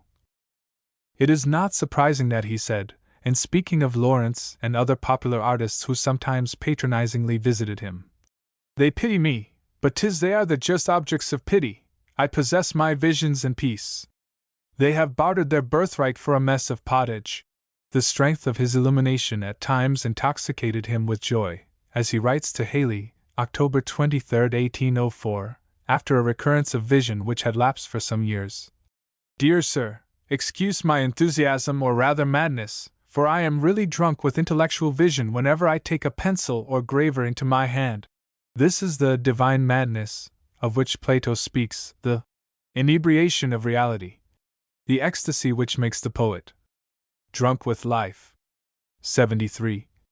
In common with other mystics, with Boehme, St. Teresa, and Madame Guyon, Blake claimed that much of his work was written under direct inspiration, that it was an automatic composition, which, whatever its source, did not come from the writer's normal consciousness. In speaking of the prophetic book Milton, he says, "I have written this poem from immediate dictation, 12 or sometimes 20 or 30 lines at a time, without premeditation and even against my will. The time it has taken in writing was thus rendered non-existent, and an immense poem exists which seems to be the labor of a long life, all produced without labor or study." Whatever may be their source, all Blake's writings are deeply mystical in thought, and symbolic in expression, and this is true of the, apparently, simple little songs of innocence, no less than of the great, and only partially intelligible, prophetic books. To deal at all adequately with these works, with the thought and teaching they contain, and the method of clothing it, would necessitate a volume, if not a small library, devoted to that purpose. It is possible, however, to indicate certain fundamental beliefs and assertions which lie at the base of Blake's thought and of his very unusual attitude towards life, and which, once grasped, make clear a large part of his work. It must be remembered that these assertions were for him not matters of belief, but of passionate knowledge. He was as sure of them as of his own existence. Blake founds his great myth on his perception of unity, at the heart of things expressing itself in endless diversity. God is in the lowest effects as, in the highest causes. He is become a worm that he may nourish the weak. Everything on earth is the Word of God, and in its essence is God. 74. In the everlasting gospel, Blake emphasizes, with more than his usual amount of paradox, the inherent divinity of man. God, speaking to Christ as the highest type of humanity, says, "If thou humblest thyself, thou humblest me. Thou also dwellst in eternity. Thou art a man, God is no more, thy own humanity learn to adore, for that is my spirit of life." 75. Similarly, the union of man with God is the whole gist of that apparently most chaotic of the prophetic books, Jerusalem. The proof of the divinity of man, it would seem, lies in the fact that he desires God, for he cannot desire what he has not seen. This view is summed up in the 8 sentences which form the little book, about 2 inches long by 1½ inches broad, in the British Museum of Natural Religion. Here are 4 of them. Man's perceptions are not bounded by organs of perception, he perceives more than sense, though ever so acute, can discover. None could have other than natural or organic thoughts if he had none but organic perceptions. Man's desires are limited by his perceptions, none can desire what he has not perceived. The desires and perceptions of man untaught by anything but organs of sense, must be limited to objects of sense. The solution of the difficulty is given in large script on the last of the tiny pages of the volume. Therefore God becomes as we are, that we may be as he is. According to Blake, the universe as we know it, is the result of the fall of the one life from unity into division. This fall has come about through man seeking separation, and taking the part for the whole.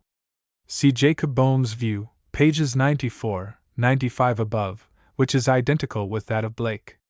Nature, therefore, or the present form of mental existence, is the result of a contraction of consciousness or selfhood, a tendency for everything to shrink and contract about its own center. This condition or state, Blake personifies as Urizen equals reason, a great dramatic figure who stalks through the prophetic books, proclaiming himself God from eternity to eternity, taking up now one characteristic and now another, but ever of the nature of materialism, opaqueness, contraction.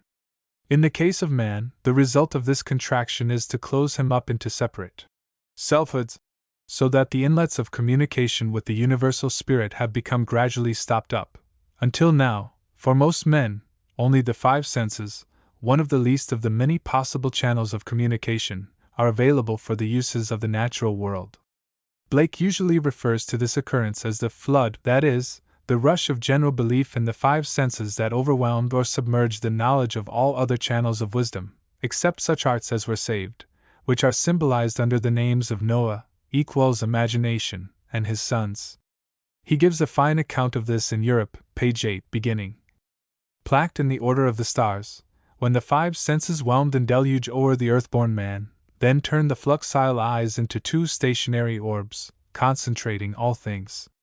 The ever-varying spiral ascents to the heavens of heavens were bended downward, and the nostrils' golden gates shut, turned outward, barred, and petrified against the infinite. The only way out of this self-made prison is through the human imagination, which is thus the savior of the world.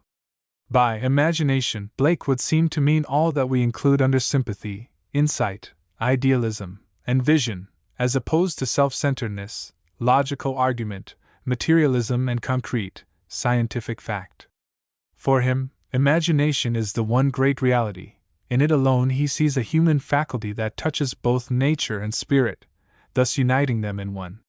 The language of imagination is art, for it speaks through symbols so that men shut up in their selfhoods are thus ever reminded that nature herself is a symbol. When this is once fully realized, we are freed from the delusion imposed upon us from without by the seemingly fixed reality of external things. If we consider all material things as symbols, their suggestiveness, and consequently their reality, is continually expanding. "I rest not from my great task," he cries, "to open the eternal worlds, to open the immortal eyes of man inwards into the worlds of thought, into eternity, ever expanding in the bosom of God, the human imagination." In Blake's view, the qualities most sorely needed by men are not restraint and discipline, obedience or a sense of duty, but love and understanding. Men are admitted into heaven, not because they have curbed and governed their passions, or have no passions, but because they have cultivated their understandings. To understand is 3 parts of love, and it is only through imagination that we can understand. It is the lack of imagination that is at the root of all the cruelties and all the selfishness in the world. Until we can feel for all that lives, Blake says in effect, until we can respond to the joys and sorrows of others as quickly as to our own, our imagination is dull and incomplete. Each outcry of the hunted hare a fiber from the brain does tear a skylark wounded in the wing a cherubim does cease to sing. Auguries of innocence. When we feel like this, we will go forth to help, not because we are prompted by duty or religion or reason, but because the cry of the weak and ignorant so wrings our heart that we cannot leave it unanswered. Cultivate love and understanding then, and all else will follow. Energy, desire, intellect, dangerous and deadly forces in the selfish and impure, become in the pure in heart the greatest forces for good. What mattered to Blake, and the only thing that mattered, was the purity of his soul, the direction of his will or desire, as Law and Bohm would have put it. Once a man's desire is in the right direction, the more he gratifies it the better. Abstinence sows sand all over the ruddy limbs and flaming hair, but desire gratified plants fruits of life and beauty there. 76. Only an extraordinarily pure nature or a singularly abandoned one could confidently proclaim such a dangerous doctrine. But in Blake's creed, as Swinburne has said, the one thing unclean is the belief in uncleanness. It is easy to see that this faculty which Blake calls imagination entails of itself naturally and inevitably the Christian doctrine of self-sacrifice. It is in Milton that Blake most fully develops his great dogma of the eternity of sacrifice. One must die for another through all eternity.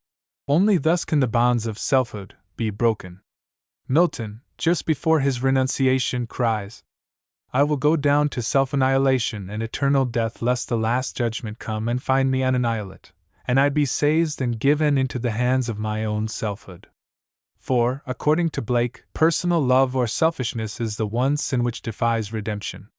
This whole passage in Milton, Book I, pages 12, 13, well repays study, for one feels it to be alive with meaning, holding symbol within symbol. Blake's symbolism, and his fourfold view of nature and of man, is a fascinating if sometimes a despairing study. Blake has explained very carefully the way in which the visionary faculty worked in him. What to others a trifle appears fills me full of smiles or tears, for double the vision my eyes do see, and a double vision is always with me. With my inward eye, 'tis an old man grey, with my outward, a thistle across my way. Now I a fourfold vision see, and a fourfold vision is given to me, 'tis fourfold in my supreme delight, and threefold in soft Beulah's night, and twofold always. May God us keep from single vision and Newton's sleep. 77. He says twofold always, for everything was of value to Blake as a symbol, as a medium for expressing a still greater thing behind it. It was in this way that he looked at the human body, physical beauty, splendor of color, insects, animate states, and emotions, male and female, contraction and expansion, division and reunion, heaven and hell. When his imagination was at its strongest, his vision was fourfold, corresponding to the fourfold division of the divine nature, Father, Son, Spirit, and the fourth principle, which may be described as the imagination of God, without which manifestation would not be possible. 78. These principles, when condensed and limited so as to be seen by us, may take the form of reason, emotion, energy and sensation, or, to give them Boehm's names, contraction, expansion, rotation, and vegetative life. These, in turn, are associated with the four states of humanity or atmospheres, the four elements, the 4 points of the compass, the 4 senses, taste and touch counting as one, and so on. Blake seemed, as it were, to hold his vision in his mind in solution, and to be able to condense it into gaseous, liquid, or solid elements at whatever point he willed. Thus we feel that the prophetic books contain meaning within meaning, bearing interpretation from many points of view, and to arrive at their full value, we should need to be able, as Blake was, to apprehend all simultaneously. 79, instead of being forced laboriously to trace them out one by one in succession. It is this very faculty of fourfold vision which gives to these books their ever-changing atmosphere of suggestion, elusive and magical as the clouds and colors in a sunset sky, which escape our grasp in the very effort to study them. Hence, for the majority even of imaginative people, who possess at the utmost double vision, they are difficult and often wearisome to read. They are so, because the inner, living, vibrating ray or thread of connection which evokes these forms and beings in Blake's imagination, is to the ordinary man invisible and unfelt, so that the quick leap of the seer's mind from figure to figure, and from picture to picture, seems irrational and obscure. To this difficulty on the side of the reader, there must in fairness be added certain undeniable limitations on the part of the seer. These are principally owing to lack of training, and possibly to lack of patience, sometimes also it would seem to defective vision. So that his symbols are at times no longer true and living, but artificial and confused. Blake has visions, though clouded and imperfect, of the clashing of systems, the birth and death of universes, the origin and meaning of good and evil, the function and secret correspondences of spirits, of states, of emotions, of passions, and of senses, as well as of all forms in earth and sky and sea. This, and much more, he attempts to clothe in concrete forms or symbols, and if he fails at times to be explicit, it is conceivable that the fault may lie as much with our density as with his obscurity. Indeed, when we speak of Blake's obscurity, we are uncomfortably reminded of Crabb Robinson's naive remark when recording Blake's admiration for Wordsworth's Immortality Ode. The parts which Blake most enjoyed were the most obscure, at all events, those which I least like and comprehend. Blake's view of good and evil is the characteristically mystical one, in his case much emphasized. The really profound mystical thinker has no fear of evil, for he cannot exclude it from the one divine origin, else the world would be no longer a unity but a duality.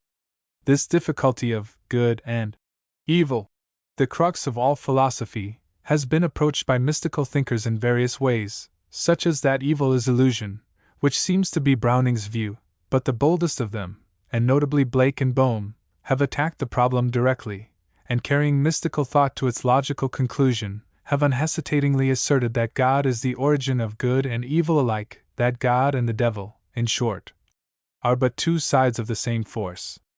We have seen how this is worked out by Boehme, and that the central point of his philosophy is that all manifestation necessitates opposition. In like manner, Blake's statement, "Without contraries is no progression," is, in truth, the keynote to all his vision and mythology. Attraction and repulsion, Benson and energy, love and hate, are necessary to human existence. From these contraries spring what the religious call good and evil. Good is the passive that obeys reason. Evil is the active springing from energy. Good is heaven. Evil is hell. With these startling remarks, Blake opens what is the most intelligible and concise of all the prophetic books, The Marriage of Heaven and Hell. Swinburne calls it the greatest of Blake's books, and ranks it as about the greatest work produced by the 18th century in the line of high poetry and spiritual speculation. We may think Swinburne's praise excessive, but at any rate it is well worth reading. Essay on Blake, 1906 ed. Pages 226 to 252. Certainly, if one work had to be selected as representative of Blake, as containing his most characteristic doctrines clothed in striking form, this is the book to be chosen. Place a copy of The Marriage of Heaven and Hell in the hands of any would-be Blake student, an original or facsimile copy, needless to say, containing Blake's exquisite designs, else the book is shorn of half its force and beauty. Let him ponder it closely, and he will either be repelled and shocked, in which case he had better read no more Blake, or he will be strangely stirred and thrilled. He will be touched with a spark of the fire from Blake's spirit which quickens its words as the leaping tongues of flame illuminate its pages. The kernel of the book, and indeed of all Blake's message, is contained in the following statements on page 4, headed, The Voice of the Devil. All Bibles or sacred codes have been the causes of the following errors. 1. That man has two real existing principles, viz., a body and a soul. 2. That energy, called evil, is alone from the body, and that reason, called good, is alone from the soul. 3. That God will torment man in eternity for following his energies. But the following contraries to these are true. 1.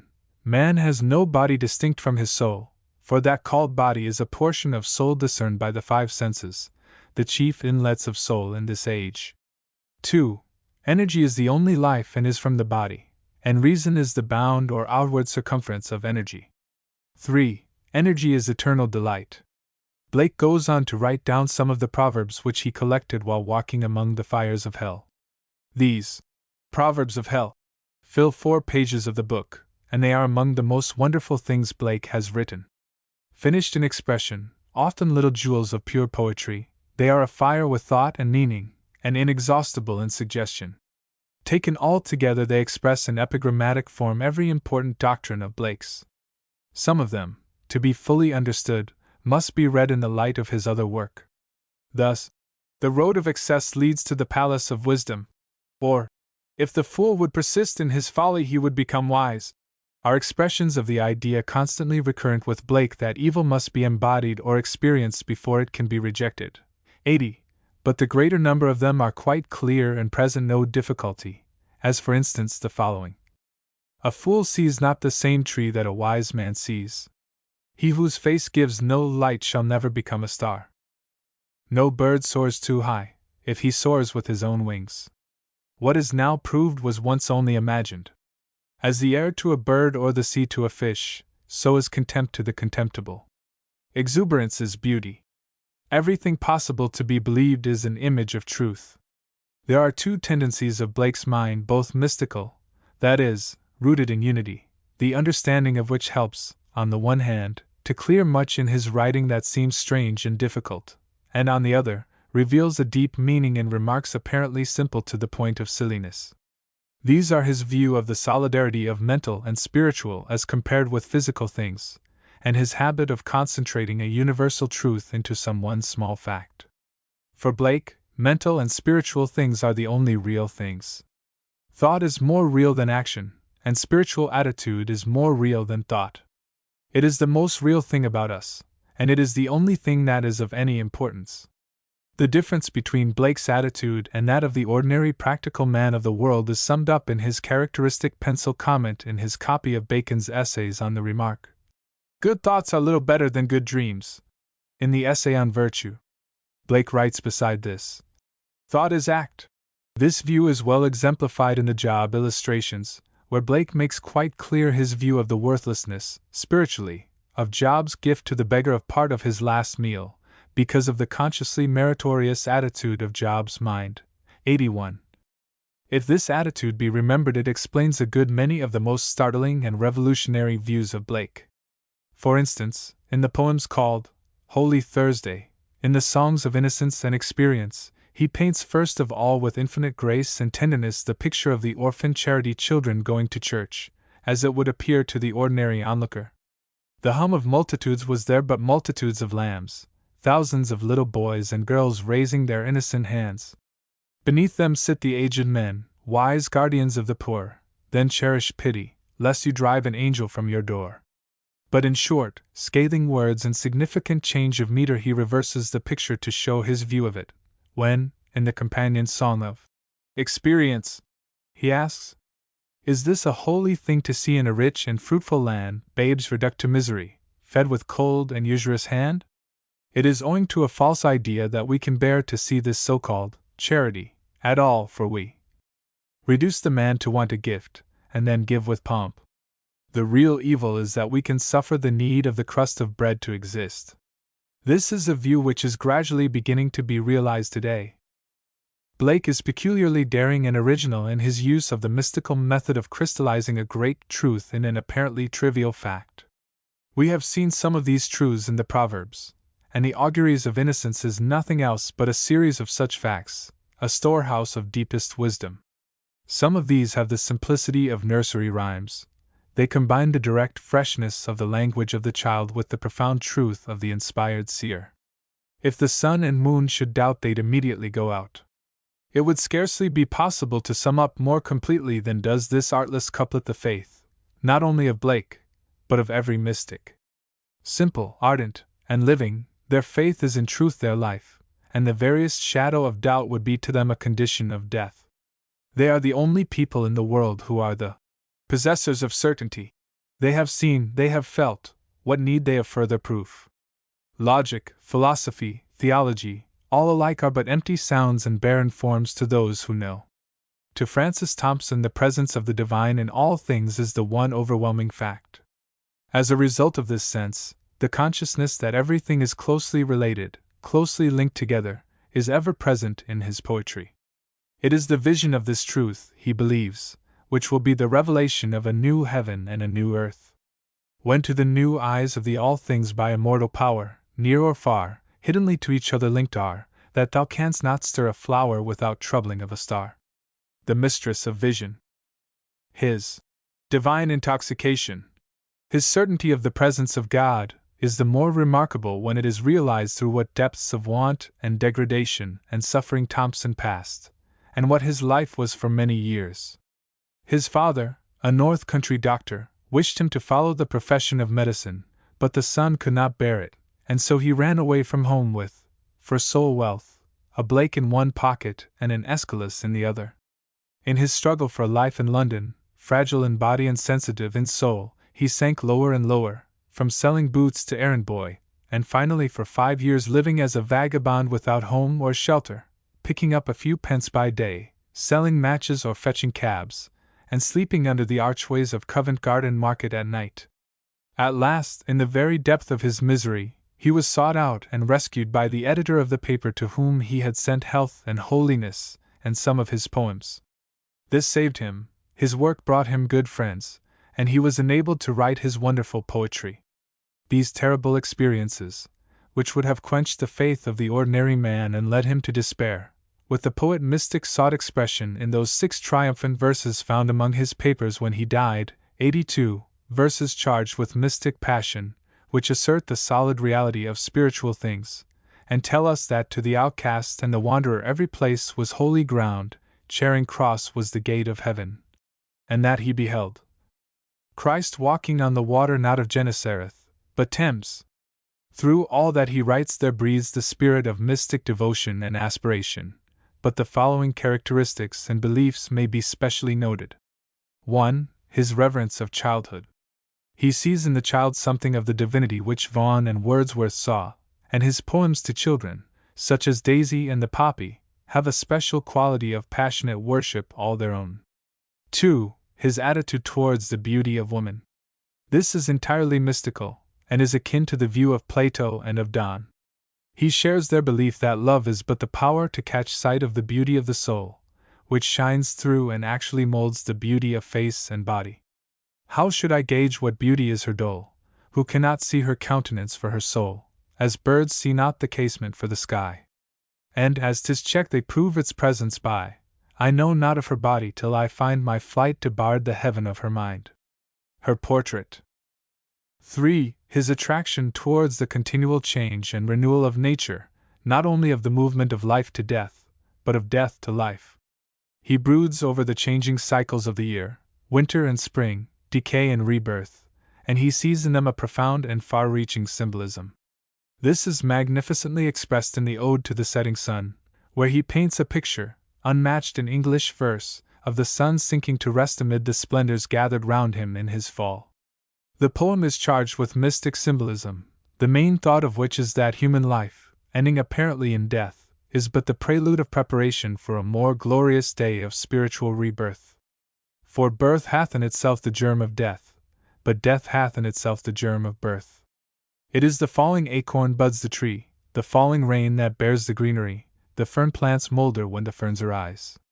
For there is nothing lives but something dies, and there is nothing dies but something lives. But Francis Thompson's most entirely mystical utterance is the famous ode, The Hound of Heaven, where he pictures with a terrible vividness and in phrase of haunting music the old mystic idea of the love chase. 83. It is the idea expressed by Plotinus when he says, God is present with all things, though they are ignorant that he is so. For they fly from him, or rather from themselves. They are unable, therefore, to apprehend that from which they fly. Ennead 6. Section 7. We see the spirit of man fleeing in terror, down the nights and down the days, before the persistent footsteps of his tremendous lover, until, beaten and exhausted, he finds himself at the end of the chase face to face with God, and he realizes there is for him no escape and no hiding place save in the arms of God himself. The voices of the English poets and writers form but one note in a mighty chorus of witnesses whose testimony it is impossible for any thoughtful person to ignore. Undoubtedly, in the case of some mystics, there has been great disturbance both of the psychic and physical nature, but on this account to disqualify the statements of Plotinus, St. Augustine, Eckhart, Catherine of Siena, Catherine of Genoa, Blake, and Wordsworth, would seem analogous to Macaulay's view that perhaps no person can be a poet, or can even enjoy poetry without a certain unsoundness of mind. Our opinion about this must depend on what we mean by soundness of mind. To some it may appear possible that the mystics and poets are as sound as their critics. In any case, the unprejudiced person today would seem driven to the conclusion that these people, who are, many of them, exceptionally great, intellectually and morally, are telling us of a genuine experience which has transformed life for them. What, then, is the meaning of this experience? What explanation can we give of this puzzling and persistent factor in human life and history? These are not easy questions to answer, and only a bare hint of lines of solution dare be offered. It is of interest to note that the last word in science and philosophy tends to reinforce and even to explain the position of the mystic. The latest of European philosophers, M. Bergson, builds up on a mystical basis the whole of his method of thought, that is, on his perception of the simple fact that true duration, the real time flow, is known to us by a state of feeling which he calls intuition, and not by an intellectual act. He says something like this: we find as a matter of practice that certain problems when presented to the intellect are difficult, and even impossible to solve, whereas when presented to our experience of life, their solution is so obvious that they cease to be problems. Thus, the unaided intellect might be puzzled to say how sounds can grow more alike by continuing to grow more different. Yet a child can answer the question by sounding an octave on the piano. But this solution is reached by having sensible knowledge of the reality, and not by logical argument. Bergson's view, therefore, is that the intellect has been evolved for practical purposes, to deal in a certain way with material things by cutting up into little bits what is an undivided flow of movement, and by looking at these little bits side by side. This, though necessary for practical life, is utterly misleading when we assume that the points, thus singled out by the intellect, represent the thickness of reality. Reality is fluidity, and we cannot dip up its substance with the intellect which deals with surfaces, even as we cannot dip up water with a net, however finely meshed. Reality is movement, and movement is the one thing we are unable intellectually to realize. In order to grasp reality, we must use the faculty of contact or immediate feeling, or, as Bergson calls it, intuition.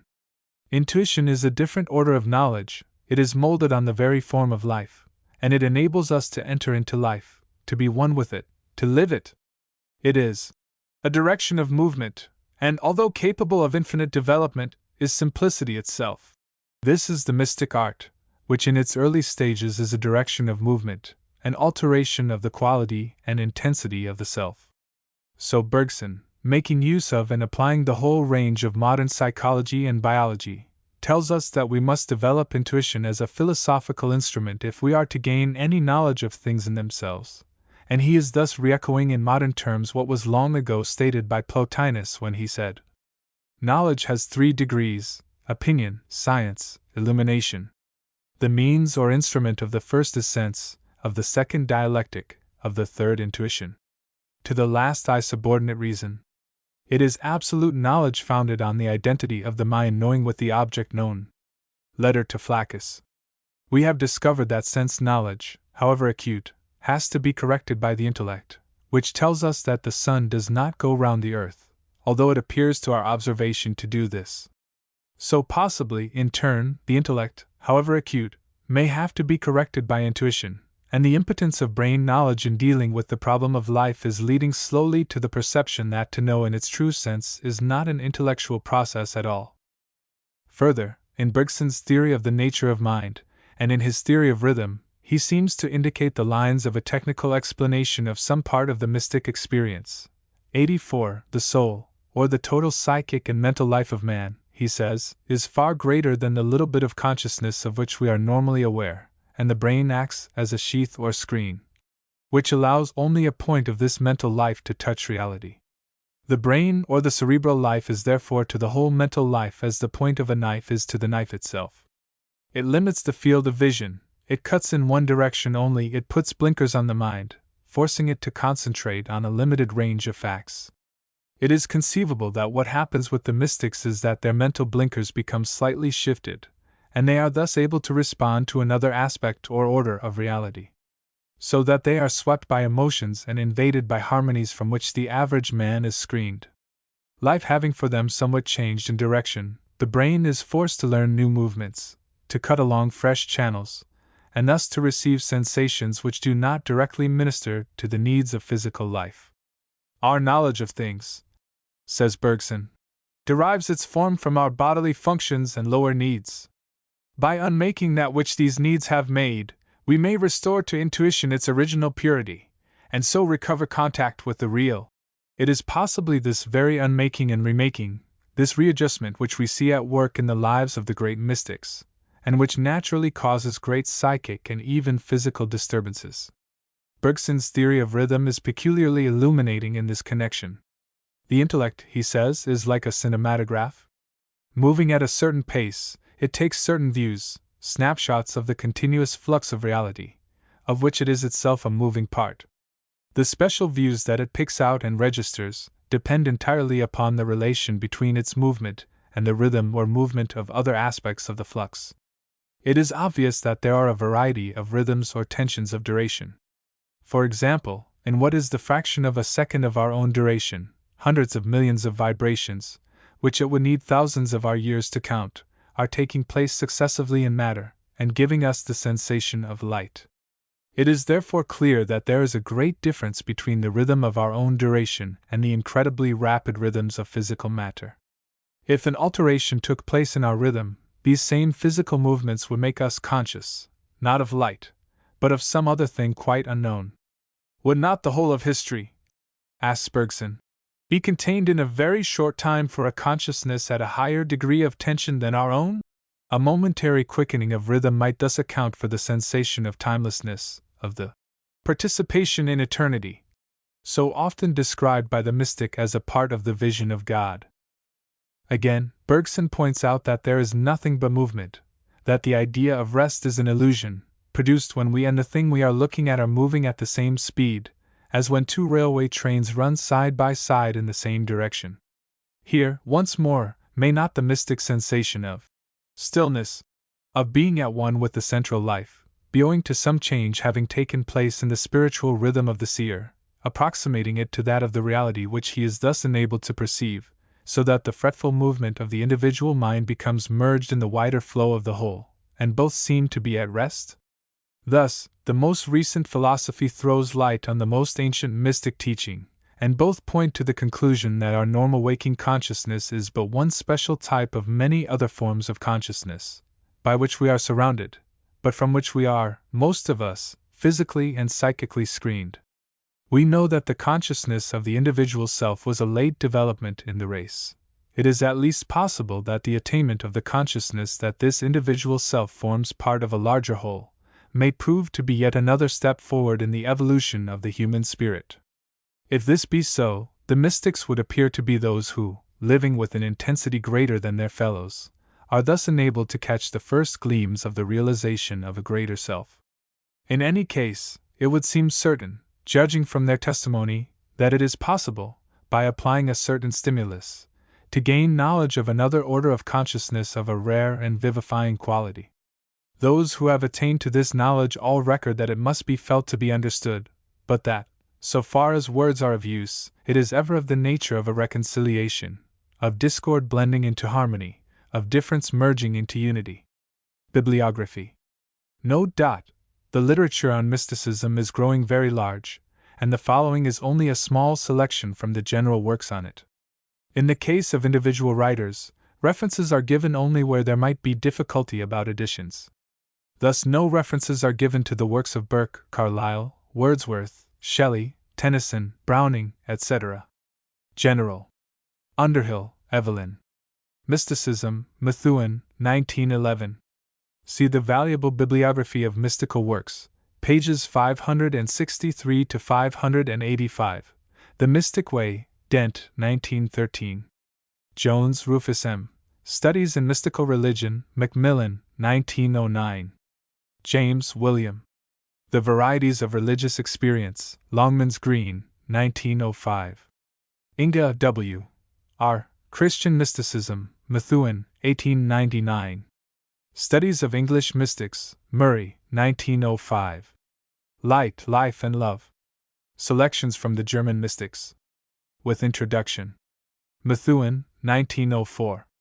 Hugel, Baron F. Vaughan. The Mystical Element in Religion, 2 volumes. Dent, 1909. Delacroix, H. Études d'histoire et de psychologie du mysticisme, Paris, 1908. Ressajac, E. Essays sur les fondements de la connaissance mystique, Paris, 1897, translated by S. C. Upton, London, 1899. Gregory, Eleanor C. A Little Book of Heavenly Wisdom. Selections from some English prose mystics, with introduction. Methuen, 1902. Foreign Influences. Plato, c. 427 to 347 BC. Opera, Edition J. Burnet, 5 volumes. Bibliotheca Scriptorum Classicorum Oxoniensis, 1899 to 1907. Plato, Trans. The Dialogues, translated by B. Jowett, 5 volumes, Oxford, 3rd edition, 1892. Plotinus, AD 204 to 270. Plotini Enneades, Presmisso Porphyrii de Vita Plotini de Cordine Librorum Aegis Libello, edited R. Volkmann, 2 volumes, Leipzig, 1883 to 84. Ing. Trans. There is no complete English translation of the Enneads, only select works, translated by T. Taylor, 1817, reissued, George Bell, 1895. French trans. Les Enneades de Plotin, translated by M. N. Bullet, 3 volumes, Paris, 1857 to 61. This is complete and very good, but out of print. The best critical account of Plotinus is in The Evolution of Theology in the Greek Philosophers, by Edward Caird, 2 volumes, Maclehose, 1904. Dionysius the Areopagite. Works, translated Parker, 1897. Jacob Boehme, 1575–1624. Works, incomplete, 4 volumes, 1764–81. Reprint of Complete Works in Progress, edition C. J. Barker, published J. Watkins. See Bibliography to Chapter 12. Of Cambridge History of English Literature, Volume 9. Emanuel Swedenborg, 1688–1772. Works, published by the Swedenborg Society, London. Selections, a Compendium of the Theological Writings, edition Warren, 1901. English Writers. Thomas de Hales, FL 1250. A Louvran, printed in Morris's Old English Miscellany, ETS, 1872. Richard Rawle, 1290–1349. Richard Rawle and His Followers, edition Horseman, 2 volumes, Sonnenschein, 1895–6. The Fire of Love and the Mending of Life, edition R. Harvey, ETS, 1896. Anonymous, circa 1350–1400. The Cloud of Unknowing, edition Evelyn Underhill, J. Watkins, 1912. All printed, with other early English mystical treatises, in the Cell of Self-Knowledge, edition E. G. Gardner, Chatto and Windus, 1910. The Epistle of Prayer, the Epistle of Discretion, the Treatise of Discerning Spirits. Anonymous. The Epistle of Privy Council, in MS. British Museum, Harleian, 674 and 2473. William Langland, or other authors. Circa 1362–1399. The Vision of William Concerning Piers the Plowman, edition Skeat, 2 volumes, Oxford, 1886. Jusra J. J. Piers Plowman, A Contribution to the History of English Mysticism. Translated from the French by M. E. R. 1894. Walter Hilton, died in 1396. The Scale of Perfection, edition Guy, 1869, edition Daugerns, 1870. The Song of Angels, printed by Gardner, in the Cell of Self-Knowledge, 1910. Julian of Norwich, 1342–1413. Revelations of Divine Love, edition Warrack, Methuen, 1912. Richard Crashaw, 1613? 1649, Poems, edition A. R. Waller, Cambridge, 1904. John Donne, 1573–1631. Poetical Works, edition Grierson, 2 volumes, Oxford, 1912. George Herbert, 1593–1633. Poems, edition Grossart, 1891, Oxford edition, 1907. Christopher Harvey, 1597–1663. Poems, edition Grossart, 1874. Henry Moore, 1614–1687. Complete Poems, edition Grossart, 1878. Life by R. Ward, 1710, reprinted Theosophical Society, edition Howard, 1911.